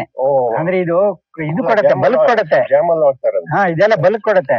ಆಮೇಲೆ ಆಪೋಸ್ ಇದೆಯಲ್ಲ, ಅದು ಸ್ವಲ್ಪ ಆಡ್ ಮಾಡೋದು ಅಷ್ಟೇನೆ. ಹಾ, ಸುಮ್ಮನೆ ಅಲ್ಪೊಂದು ಮ್ಯಾಂಗೋ ಪಲ್ಪ್ ಅಂತ ಹೇಳಿದ್ರು. ಅಂದ್ರೆ ಇದು 20-25 ರೂಪಾಯಿ ಕೆಜಿಗೆಲ್ಲ ಇರುತ್ತೆ. 10-12 ರೂಪಾಯಿ ಕೆಜಿನೂ ಆಗುತ್ತೆ. ಆಯ್ತಾ? ಅದೇ ಆಪೋಸಿಟ್ ರೇಟ್ ಎಲ್ಲೋ ಇರುತ್ತಲ್ಲ. ಜ್ಯೂಸ್ ಮಾಡೋರೆಲ್ಲ ಇದೇ ತಗೊಂಡ್ ಹೋಗೋದು. ಇದೊಂದು ವೆರೈಟಿ ನೋಡಿ, ಇದು ಎಲ್ಲೂ ಇಲ್ಲ ಈ ವೆರೈಟಿ. ಗೋವಾ ವೆರೈಟಿ ಫರ್ನಾದ್. ಇದು ಇನ್ನು ಕಲರ್ ಬಂದಿಲ್ಲ. ಕಲರೇ ಅಷ್ಟೊಂದು ಆಕರ್ಷಣೀಯವಾದ ಕಲರ್ ಇದರದು ಯಾವಾಗ್ಲೂ. ಫರ್ನಾದ್ ಅಂತ ಹೇಳಿ. ಫರ್ನಾದ್ ಈ ವೆರೈಟಿ ಕೂಡ ನಮ್ಮ ಟೇಸ್ಟ್ ಅದೇ. ಆ ಬಂಚ್ ತಗೊಳ್ಳಿ, ಆ ಬಂಚ್ ಮನ್ಕುರಾದ್ ಅಂತಾರಲ್ಲ, ಅದು ಬೇರೆ. ಮಾನ್ಕೋರ್ ಬೇರೆ ಇದೆ, ಆ ಕಡೆ ಇದೆ. ತೋರಿಸ್ತೀನಿ. ಅದು ಆಲ್ಮೋಸ್ಟ್ ಇದಕ್ಕೆ ಹೋಲ್ತದೆ, ಅದು ಆಪೂಸಿಗೆ ಹೋಲ್ತದೆ. ಇದು ಸ್ವಲ್ಪ ಶೇಪ್ ಎಲ್ಲ ಅಪ್ಪುಸ್ತಾರನೇ ಇದೆ. ಇಲ್ಲ ಇಲ್ಲ, ಉದ್ದಕ್ಕಿದೆ. ಅಲ್ಲ, ಒಳಗಡೆ ಇದ್ರದ್ದು ಇದು ಮಾತ್ರ ಯೆಲ್ಲೋಯಿಶ್ ಇರುತ್ತೆ. Colour as well as everything is very attractive ಇದ್ರದ್ದು. ಇದು ಮಾರ್ಕೆಟ್ ನಲ್ಲಿ ಸಿಗಲ್ಲ. ಸಿರ್ಸಿ ಮಾರ್ಕೆಟ್ ಅಲ್ಲಿ ಬಹಳ ಡಿಮಾಂಡ್ ಇದೆ ಇದಕ್ಕೆ. ಒಂದ್ಸಲ ತಿಂದ್ರೆ ನಿಮ್ಗೆ ಇದೇ ಬೇಕು ಅಂತೀರಾ? ಎಷ್ಟು ವೆರೈಟಿ ಇದೆ ಒಂದು 10-12 ವೆರೈಟೀಸ್ ಇದಾವೆ. 10-12 ವೆರೈಟೀಸ್ ಇದಾವೆ. ವೆರೈಟಿ ಜಾಸ್ತಿ ಇದ್ರೆ ನಿಮ್ಗೆ ಹೇಳೋದಕ್ಕೆ ಕನ್ಫ್ಯೂಸ್ ಆಗ್ಬೋದು. ಇದು ರಾಜಗಿರಿ ಸಿಂಧೂಲ ಅಂತಾನೆ ಹೇಳ್ತಾರೆ. ರಾಜಗಿರಿ ಸಿಂಧೂರ, ಅದು ಅದು ಅದು ಅದು ರಾಜಗಿರಿ. ಅಲ್ಲಿ ಇದೆ, ಸಣ್ಣ ಗಿಡ. ಒಳ್ಳೆ ಕಂದಿ ಕಲರ್ ಬರುತ್ತೆ. ಸರ್ ಇದೆ, ನಮ್ಮ ಇದ್ರಲ್ಲಿ ಇಲ್ಲ. ಇದು ಕಲರೇಷನ್ ಇನ್ನೂ ಚೆನ್ನಾಗಿ ಬರ್ತದೆ ಈಗ. ಇದು ಹೌದು, ಬಹಳ ಚೆನ್ನಾಗಿ ಬ್ರಿಲಿಯಂಟ್ ರೆಡ್. ಇದು ಒಳ್ಳೆ ಪಾಪ್ಯುಲರ್. ಇದು ಬಹಳ ಟೇಸ್ಟಿ ವೆರೈಟಿ ಅದು. ಬಜಾರಲ್ಲೆಲ್ಲ ಜಾಸ್ತಿ ಸುಂದರ ಕಾಣಲಿಕ್ಕೆ. ಅಲ್ಲ, ಮತ್ತೆ ಬಹಳ ಒಳ್ಳೆ ವೆರೈಟಿ. ಎಲ್ಲ ವೆರೈಟಿಯಿಂದ ಬೇಗ ಬರೋದು ಇದೆ. ವೇಸ್ಟೇಜ್ ಕಡಿಮೆ. ಮತ್ತೆ ಇದು ಕೂಡ ಕ್ವಾಂಟಿಟಿ ಕೂಡ ಬಹಳ ಬರ್ತದೆ. ಪ್ರತಿ ವರ್ಷನೂ ಬಿಡುತ್ತೆ.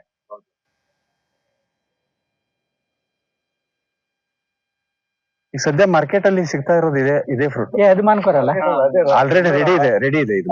ಸಿಂಧೂರ ಅಂತಾನೆ ಬರುತ್ತೆ. ಸೂಪರ್ ಬಜಾರ್, ಹೌದು, ಹೈಪರ್ ಮಾರ್ಕೆಟ್ ಅಲ್ಲಿ ಒಳ್ಳೆ ಇದೆಯಾ ಕ್ಲಸ್ಟರ್ ಒಂದು ಚೆನ್ನಾಗಿದೆ.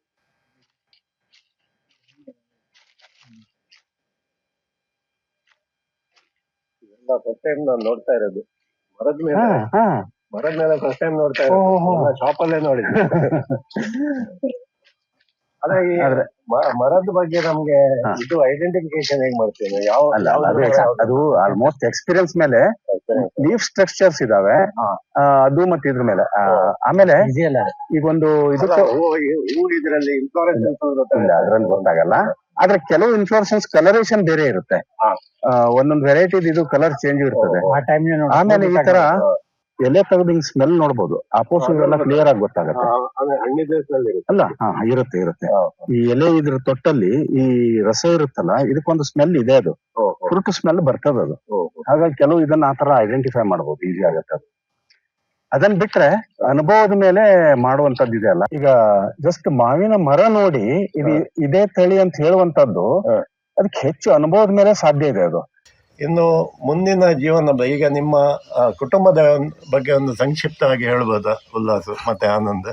ನೀವು ಫಸ್ಟ್ ಹೇಳಿ, ನಿಮ್ಮ ಕುಟುಂಬ, ನಿಮ್ಮ ಇವರು ಸಹಧರ್ಮಿಣಿ ಮತ್ತೆ ಮಕ್ಕಳ ಬಗ್ಗೆ, ಅಥವಾ ಒಬ್ರು ಮಗಳ, ನಂಗೆ ಕರೆಕ್ಟ್ ಗೊತ್ತಿಲ್ಲ ನಿಮ್ಮ ಸಂಸಾರ ಎಷ್ಟು ದೊಡ್ಡದಿದೆ ಅಂತ ನಂಗೆ ಗೊತ್ತಿಲ್ಲ, ಒಂದು ಸಂಕ್ಷಿಪ್ತ ಆಗಿ ಹೇಳಿ. ನನ್ನ ಮಿಸಸ್ ಆಶಾ, ಅವಳಿಗೂ ವಿಲೇಜ್ ಇಂದಾನೆ ಬಂದಳು, ಕೊಂಡಕಟ್ಟ ಅಂತ. ಅವರು ಒಂದು ಅಗ್ರಿಕಲ್ಚರ್ ಬ್ಯಾಕ್ ಗ್ರೌಂಡ್. ಅವ್ರು ವರ್ಕಿಂಗ್ ಇದ್ರ, ನೀವು ವರ್ಕ್ ಮಾಡುವಾಗ ಹೌಸ್ ವೈಫ್ ಆಗಿಲ್ಲ? ಆದ್ರೆ ಅವ್ರಿಗೆ ಯಾವಾಗ್ಲೂ ನೇಚರ್ ಜೊತೆ ಇರಬೇಕು. ಹಾಗೆ ನಿಮ್ಗೆ ಕರೆಕ್ಟ್ ಆಗಿದ್ದಾರೆ ಅವರು.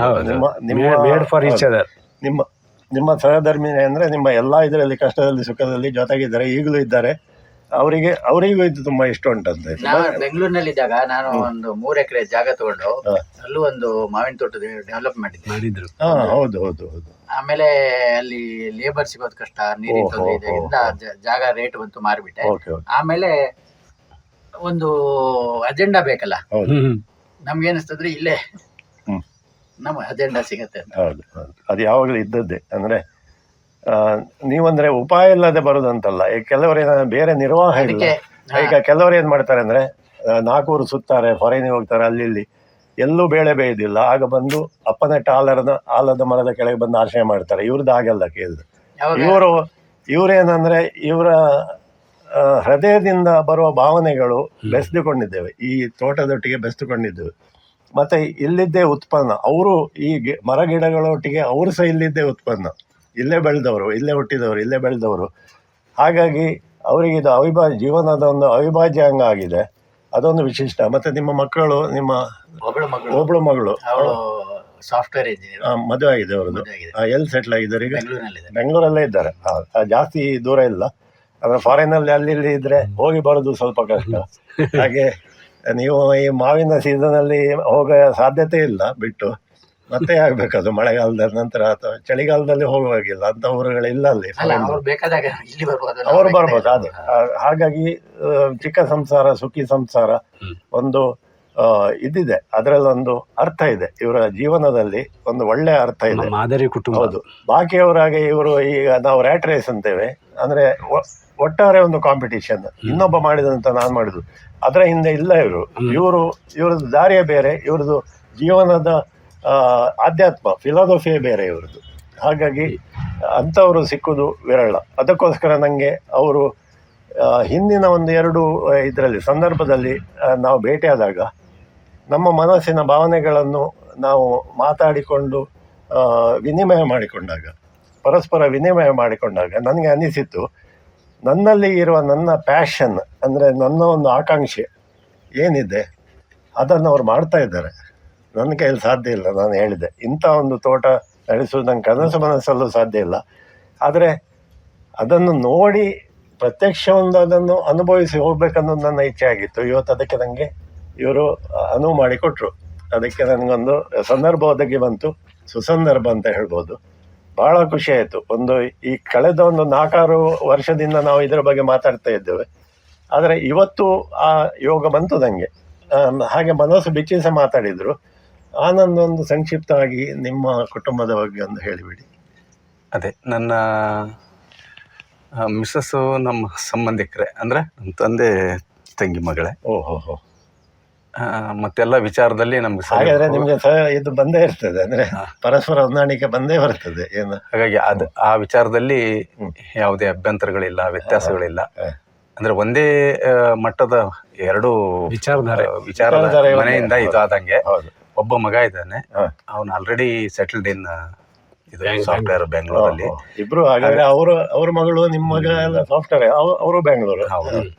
ಜಾಸ್ತಿ ದೂರ ಏನಿಲ್ಲ, ಅದು ಒಳ್ಳೇದಾಯ್ತು ಕೇಳಿ. ಹಾಗಾಗಿ ನಮ್ಮ ಈಗ ಪೂರ್ತಿ ಮಗನ ಮದುವೆ ಆಗಿದೆ. ಆಗಿದೆ, ಸರಿ. ಮೊಮ್ಮಗನೂ ಆ, ಇದ್ದಾನೆ. ಸಂಸಾರ ಉಳಿದಾರೆ ಅವರು. ಇದೆ, ಇದೆ. ಮತ್ತೆ ನಮ್ಮ ಇವರು ಸವ್ಯಸಾಚಿ ಅವರ ಬಗ್ಗೆ ಒಂದು ಸಂಕ್ಷಿಪ್ತವಾಗಿ ತಿಳಿಸ್ಬೇಕು ವೀಕ್ಷಕರಿಗೆ.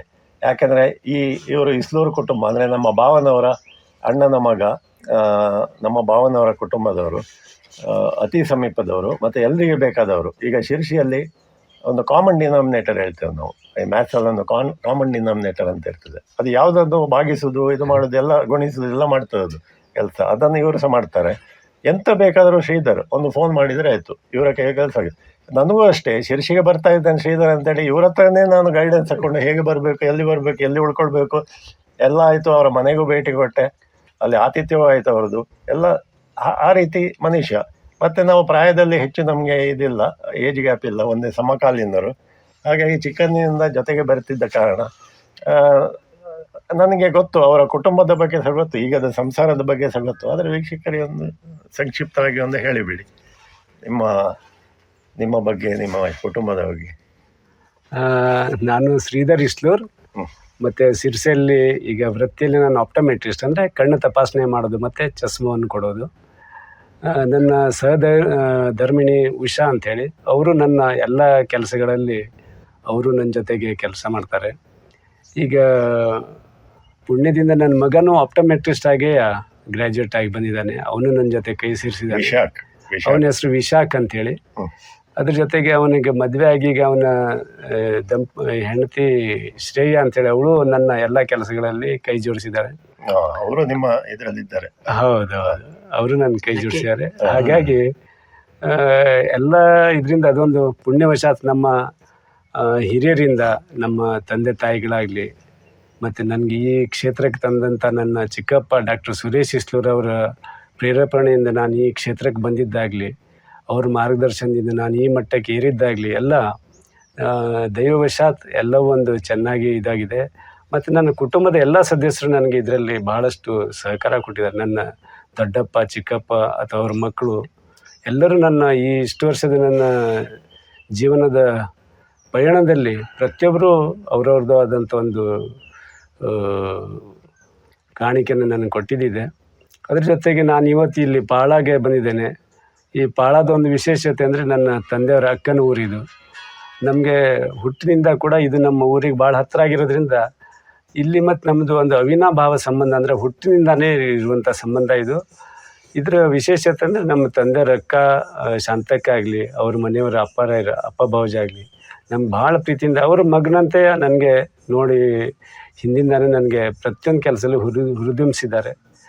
ಅವರು ಒಂದು ಏನಂದರೆ ಈ ಮಾವಿನ ಹಣ್ಣಿನ ರಾಜ ಅಂತ ಹೇಳ್ಬೋದು ನಮ್ಮ ಅಬ್ಬಾವಜಿಯವರಿಗೆ. ನಮ್ಮ ಚಿಕ್ಕವರಿಂದ ಕೂಡ ನಾವು ಮಾವಿನ ಹಣ್ಣು ಇಷ್ಟವಾಗಿ ಅದನ್ನು ಪ್ರೀತಿಯಿಂದ ತಿನ್ನೋದ್ರಲ್ಲಾಗಲಿ, ಅದರಲ್ಲಿ ನಮ್ಗೆ ಹೆಚ್ಚಿನ ಕೌಶಲ್ಯತೆ ಕೊಟ್ಟಿದ್ದೇ ಅಪ್ಪರವರು. ಪ್ರತಿಯೊಂದು ಹಣ್ಣಿನ ಜಾತಿಯನ್ನು ಮಾವಿನ ಹಣ್ಣಿನ ರಾಜ ಅಲ್ಫೋನ್ಸ್ ಅಂತ ಹೇಳ್ತಾರೆ, ಆದರೆ ನಾವು ಅದನ್ನು ಅಲ್ಲ ಅಂತ ಹೇಳ್ಬೇಕು. ಯಾಕಂದ್ರೆ ನಮ್ಮ ಮಟ್ಟಿಗೆ ಅಪ್ಪರಾಯರು ಮಾವಿನ ಹಣ್ಣಿನ ರಾಜ ಅಂತೇಳಿ ನಮ್ಮಿದ್ರಲ್ಲಿ, ನಮ್ಮ ಹೃದಯದಲ್ಲಿ ಹಂಗೆ ಹೇಳ್ತೇವೆ. ಯಾಕಂದರೆ ಅವರು ಪ್ರತಿಯೊಂದು ಹಣ್ಣನ್ನು ಆ ಥರ ಪರಿಚಯಿಸ್ತಿದ್ರು. ಒಂದು ಪೈರಿ ಹಣ್ಣು ಯಾವ ಥರ ಟೇಸ್ಟ್ ಮಾಡಬೇಕು, ಒಂದು ಆಪೂಸ್ ಹಣ್ಣು ಯಾವ ಥರ ಟೇಸ್ಟ್ ಮಾಡಬೇಕು, ಅಥವಾ ಒಂದು ಮಲ್ಗೋವ ಹಣ್ಣು ಯಾವ ಥರ, ಅದ್ರ ಶೇಪ್ ಎಷ್ಟು ಇರ್ತದೆ, ಅದ್ರ ಕಲರ್ ಯಾವ ಥರ ಬರ್ತದೆ, ಒಂದು ಪಂಚಮಿ ಹಣ್ಣು ಅದು ಯಾವ ಥರ ಎಷ್ಟು ಸೈಜ್ ಬರ್ತದೆ, ಅದನ್ನು ಹ್ಯಾಂಗೆ ಗುರುತಿಸ್ಬೇಕು, ಅಥವಾ ಒಂದು ಪೇರಲ್ ಮಾವು ಅಂತ ಒಂದು ವಿಶೇಷ ಹಣ್ಣಿದೆ, ಅದೊಂದು ಇನ್ನೊಂದು ಬಂಗಾರ ಗುಂಡು ಅಂತೇಳಿ ಒಂದು ಹಣ್ಣಿದೆ, ಅದು ಬಂಗಾರದ ಗುಂಡಿನ ಟೈಪೇ ದೂರದಿಂದ ನೋಡಿದರೆ ಬಂಗಾರ ಇದ್ದಂಗೆ ಕಾಣ್ತಿತ್ತು. ಅಂದರೆ ಆ ಥರದ್ದು ವಿಶೇಷವಾದಂಥ ತಳಿಗಳು ಈ ಅದೇ ಹೇಳಿದೆ ನಾನು ನೋಡೋದ ಕೇಳದ ಎಷ್ಟೋ ಬಹಳಷ್ಟು ಕೆಲವಷ್ಟನ್ನು ಅವ್ರು ತೋರಿಸಿದ್ರು. ಯಾಕಂದ್ರೆ ಈ ಸಾರಿ ಫಲ ಅಷ್ಟು ಬರ್ಲಿಲ್ಲ, ಹಾಗಾಗಿ ಕೆಲವು ಮರಗಳಲ್ಲಿ ಬಂದಿರ್ಲಿಕ್ಕಿಲ್ಲ, ಕೆಲವು ನಮಗೆ ನೋಡ್ಲಿಕ್ಕೆ ಸಿಗ್ಲಿಕ್ಕಿಲ್ಲ. ಇನ್ನು ಮುಂದೆ ನಾನು ವೀಕ್ಷಕರಿಗೆ ಅದನ್ನು ಖಂಡಿತವಾಗಿ ಪರಿಚಯಿಸ್ತೇನೆ.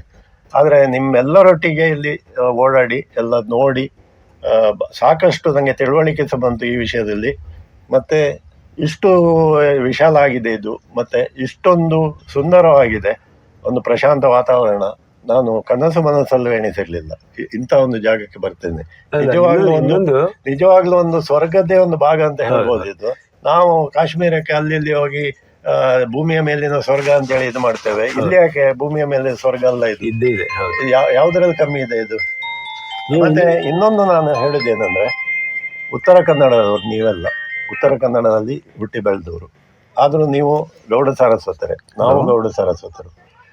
ಭಾಷೆಯಲ್ಲಿ ಸ್ವಲ್ಪ ನಮಗೆ ವ್ಯತ್ಯಾಸ ಇದೆ, ಮತ್ತೆ ಊಟ ಉಪಚಾರದಲ್ಲಿ ಸ್ವಲ್ಪ ವ್ಯತ್ಯಾಸ ಇದೆ. ನೀವು ಒಂದ್ ಹೆಜ್ಜೆ ಮುಂದೆ ಅಂತ ಹೇಳ್ಬೇಕು, ಯಾಕಂದ್ರೆ ನೀವು ಗೋವೆಗೆ ಹತ್ತಿರದವರು ನಮ್ಗಿಂತ ಸ್ವಲ್ಪ ಜಾಸ್ತಿ. ಹಾಗೆ ಈ ಗೌಡ ಸಾರಸ್ವತ ಜೀವನ ಪದ್ಧತಿ ಇದೆಲ್ಲ ನೀವು ಜಾಸ್ತಿ ತಕೊಂಡಿದ್ದೀರಿ.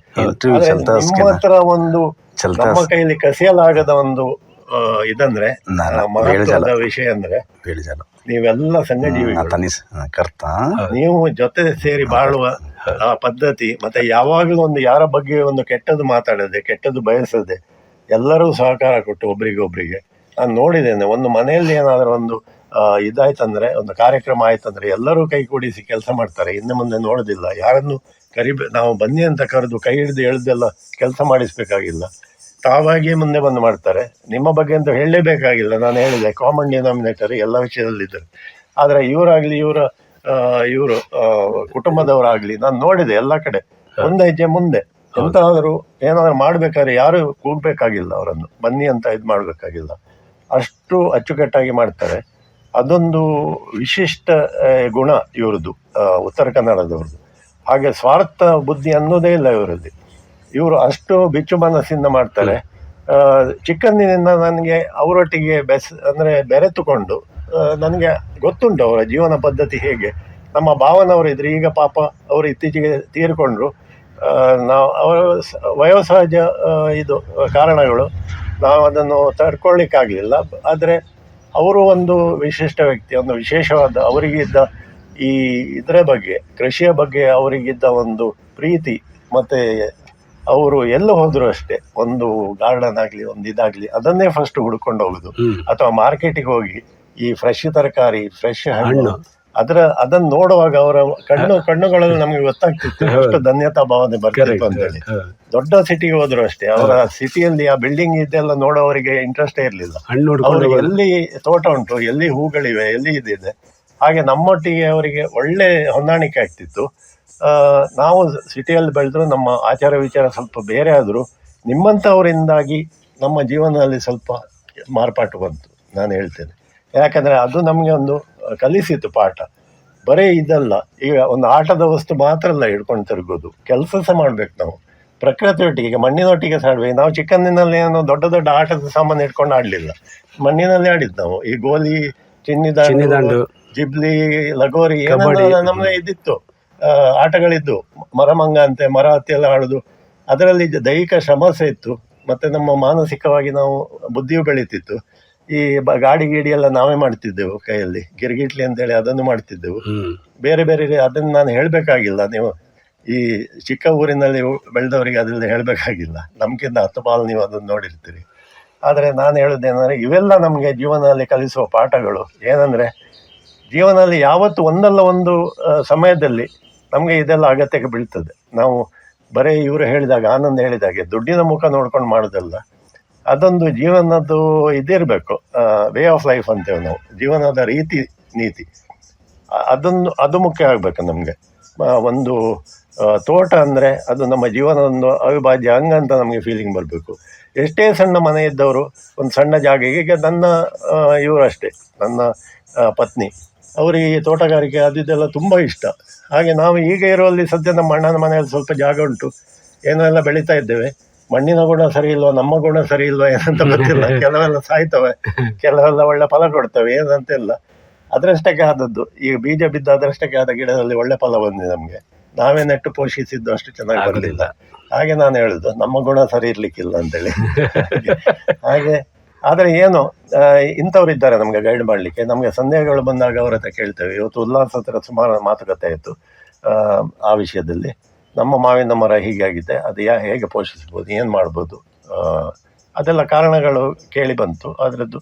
ಮತ್ತು ಈ ಸೈಂಟಿಫಿಕ್ ರೀತಿಯಲ್ಲಿ ಅವರು ಮಾಡಿದ್ದು ಎಲ್ಲ, ಈ ಆವಿಷ್ಕಾರ ಎಲ್ಲ, ಈ ಕೀಟಗಳು ಎಲ್ಲ ಅವನ್ನು ಹೇಗೆ ತಡಿಬೋದು ಅದೆಲ್ಲ ಕಲ್ತುಕೊಂಡೆ ನಾನು. ಹಾಗೆ ಸಾಕಷ್ಟು ವಿಷಯ ನಮಗೆ ಕಲೀಲಿಕ್ಕೆ ಸಿಗ್ತದೆ. ಇವರೆಲ್ಲ ನೋಡಲಿಕ್ಕೆ ಸಿಂಪಲ್, ಇವರು ಹೆಚ್ಚು ನಮ್ಮ ಹಾಗೆ ತಳುಕು ಬಳಕು ಡ್ರೆಸ್ ಮಾಡೋದು. ಮತ್ತು ಈ ನಮ್ಮ ಮಂಗಳೂರು ಕಡೆಯವರೆಲ್ಲ ಏನಂದರೆ ಆಡಂಬರ ಜಾಸ್ತಿ. ನಾನು ಹೇಳೋದು ನಮ್ಮ ಜಾತಿ ಬಗ್ಗೆ ಅಲ್ಲ, ಆದರೆ ನಮ್ಮ ಈ ಊರಿದ್ದು ಸಂಸ್ಕೃತಿ ಹಾಗೆ. ಆದ್ರೆ ಇವ್ರದ್ದು ಸಿಂಪಲ್ ಲಿವಿಂಗ್, ಹೈ ಥಿಂಕಿಂಗ್, ಅದು ಮುಖ್ಯ ಹೇಳೋದು ನಾನು. ಈ ವಿಚಾರದಲ್ಲಿ ಈ ತೋಟಗಾರಿಕೆ ಅಥವಾ ಈ ಮಾವಿನ ತೋಪು ಬೆಳೆಸೋದು, ಹಿರಿಯರ ಆಸ್ತಿ ನೋಡ್ಕೊಳ್ಳೋದು, ಸ್ವಂತ ಊರಿನಲ್ಲಿ ಮರಳಿ ಮಣ್ಣಿಗೆ ಬಂದು ಇದು ಮಾಡೋದು, ಆ ವಿಷಯದಲ್ಲಿ ಇವರಿಗೆ ಇರುವ ಕಾಳಜಿ ಕಂಡು ಇವತ್ತು ಮನಸ್ಸು ತುಂಬಿ ಬಂತು ನನಗೆ. ಮತ್ತು ಇವರಿಗೆ ಯಾವಾಗಲೂ ಜೀವನ ಇವ್ರದ್ದು ಸುಗಮವಾಗಿ ಸಾಗಲಿ, ಮತ್ತು ಎಲ್ಲ ರೀತಿಯ ಅವರಿಗೆ ಶಕ್ತಿ ಇರಲಿ ಆ ವಿಷಯದಲ್ಲಿ ಅಂತ ಹಾರೈಸ್ತೇನೆ. ಮತ್ತು ಶ್ರೀಧರ್, ನಿಮಗೂ ನಿಮ್ಮ ಕುಟುಂಬಕ್ಕೂ ಒಂದು ಯಾವಾಗಲೂ ಒಂದು ಒಳ್ಳೆಯದಾಗಲಿ, ನೀವು ಮಾಡುವ ಎಂಥ ಕಾರ್ಯ ಸಫಲ ಆಗಲಿ ಅಂತ ನಾನು ಇದು ಮಾಡ್ತೇನೆ. ಮತ್ತು ಇವತ್ತು ನನಗೊಂದು ಆಸ್ಪದ ಕೊಟ್ಟರು, ಒಂದು ಇಲ್ಲಿ ಬಂದು ಚಿತ್ರೀಕರಣ ಮಾಡಿ ಇಷ್ಟೊತ್ತು ಕಳೆದು, ಮತ್ತು ಮನೆಯಲ್ಲಿ ಒಳ್ಳೆ ಸೊಗಸಾದ ತಿಂಡಿ ಎಲ್ಲ ತಿನ್ನಿಸಿದ್ರು. ಹುರಿ ಹಿಟ್ಟು ಅಂತೇಳಿ ನಿನ್ನೆ ಅವರು ಹೇಳಿದರು, ಉಲ್ಲಾಸ್ ಹುರಿ ಹಿಟ್ಟು ತಿಂದಿದ್ದೀರಾ, ನಮ್ಮನೆಗೆ ಬಂದು ತಿನ್ನಿಸ್ತಿದ್ದಾಳೆ ಅಂತ. ಹಾಗೆ ಅದು ಆಯಿತು. ಹಲಸಿನ ಹಣ್ಣು ತಿಂದೆ, ಮಾವಿನ ಹಣ್ಣು ರುಚಿ ನೋಡಿದೆ, ಎಲ್ಲ ಆಯಿತು. ಸತ್ಕಾರವೂ ಆಯಿತು. ಮನೆಯವರನ್ನೆಲ್ಲ ಭೇಟಿಯಾದೆ, ಅವ್ರದ್ದು ಮನೆಯೂ ನೋಡಿದೆ. ಇನ್ನು ನಮ್ಮ ಮುಂದಿನ ಪ್ರಯಾಣ ನಮ್ಮೂರಿಗೆ, ಮಂಗಳೂರಿಗೆ. ಅಲ್ಲಿವರೆಗೆ ಸಿಗುವ ಮಿತ್ರರೇ, ಇಂಥದ್ದೇ ಒಂದು ಒಳ್ಳೆ ಅರ್ಥ ಇರುವ ಕಾರ್ಯಕ್ರಮಗಳನ್ನು ಆದಷ್ಟು ನಾನು ನಿರ್ಮಾಣ ಮಾಡ್ತೇನೆ ಅಂತೇಳಿ ಒಂದು ಆಶ್ವಾಸನೆ ಕೊಡ್ತೇನೆ.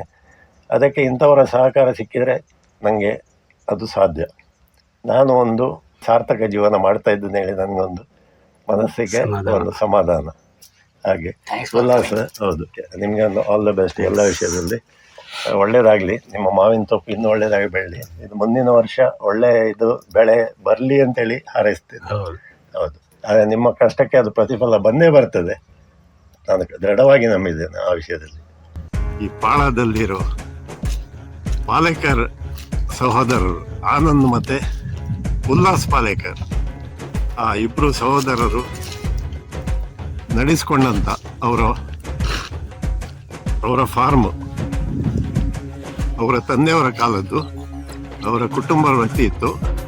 ಅದನ್ನು ಇವರು ಮುಂದುವರಿಸ್ಕೊಂಡು ಹೋಗ್ತಾ ಇದ್ದಾರೆ. ಅದನ್ನು ನಾವು ಇವತ್ತು ಅನುಭವಿಸಿದೆವು, ಬಹಳಷ್ಟು ಸಂತೋಷಪಟ್ಟೆವು. ನಿಮಗೂ ಎಲ್ಲ ವೀಕ್ಷಕರಿಗೂ ಆನಂದ ಆಗಿರ್ಬೋದಂತ ನಾನು ಅಂದ್ಕೊಂಡಿದ್ದೇನೆ.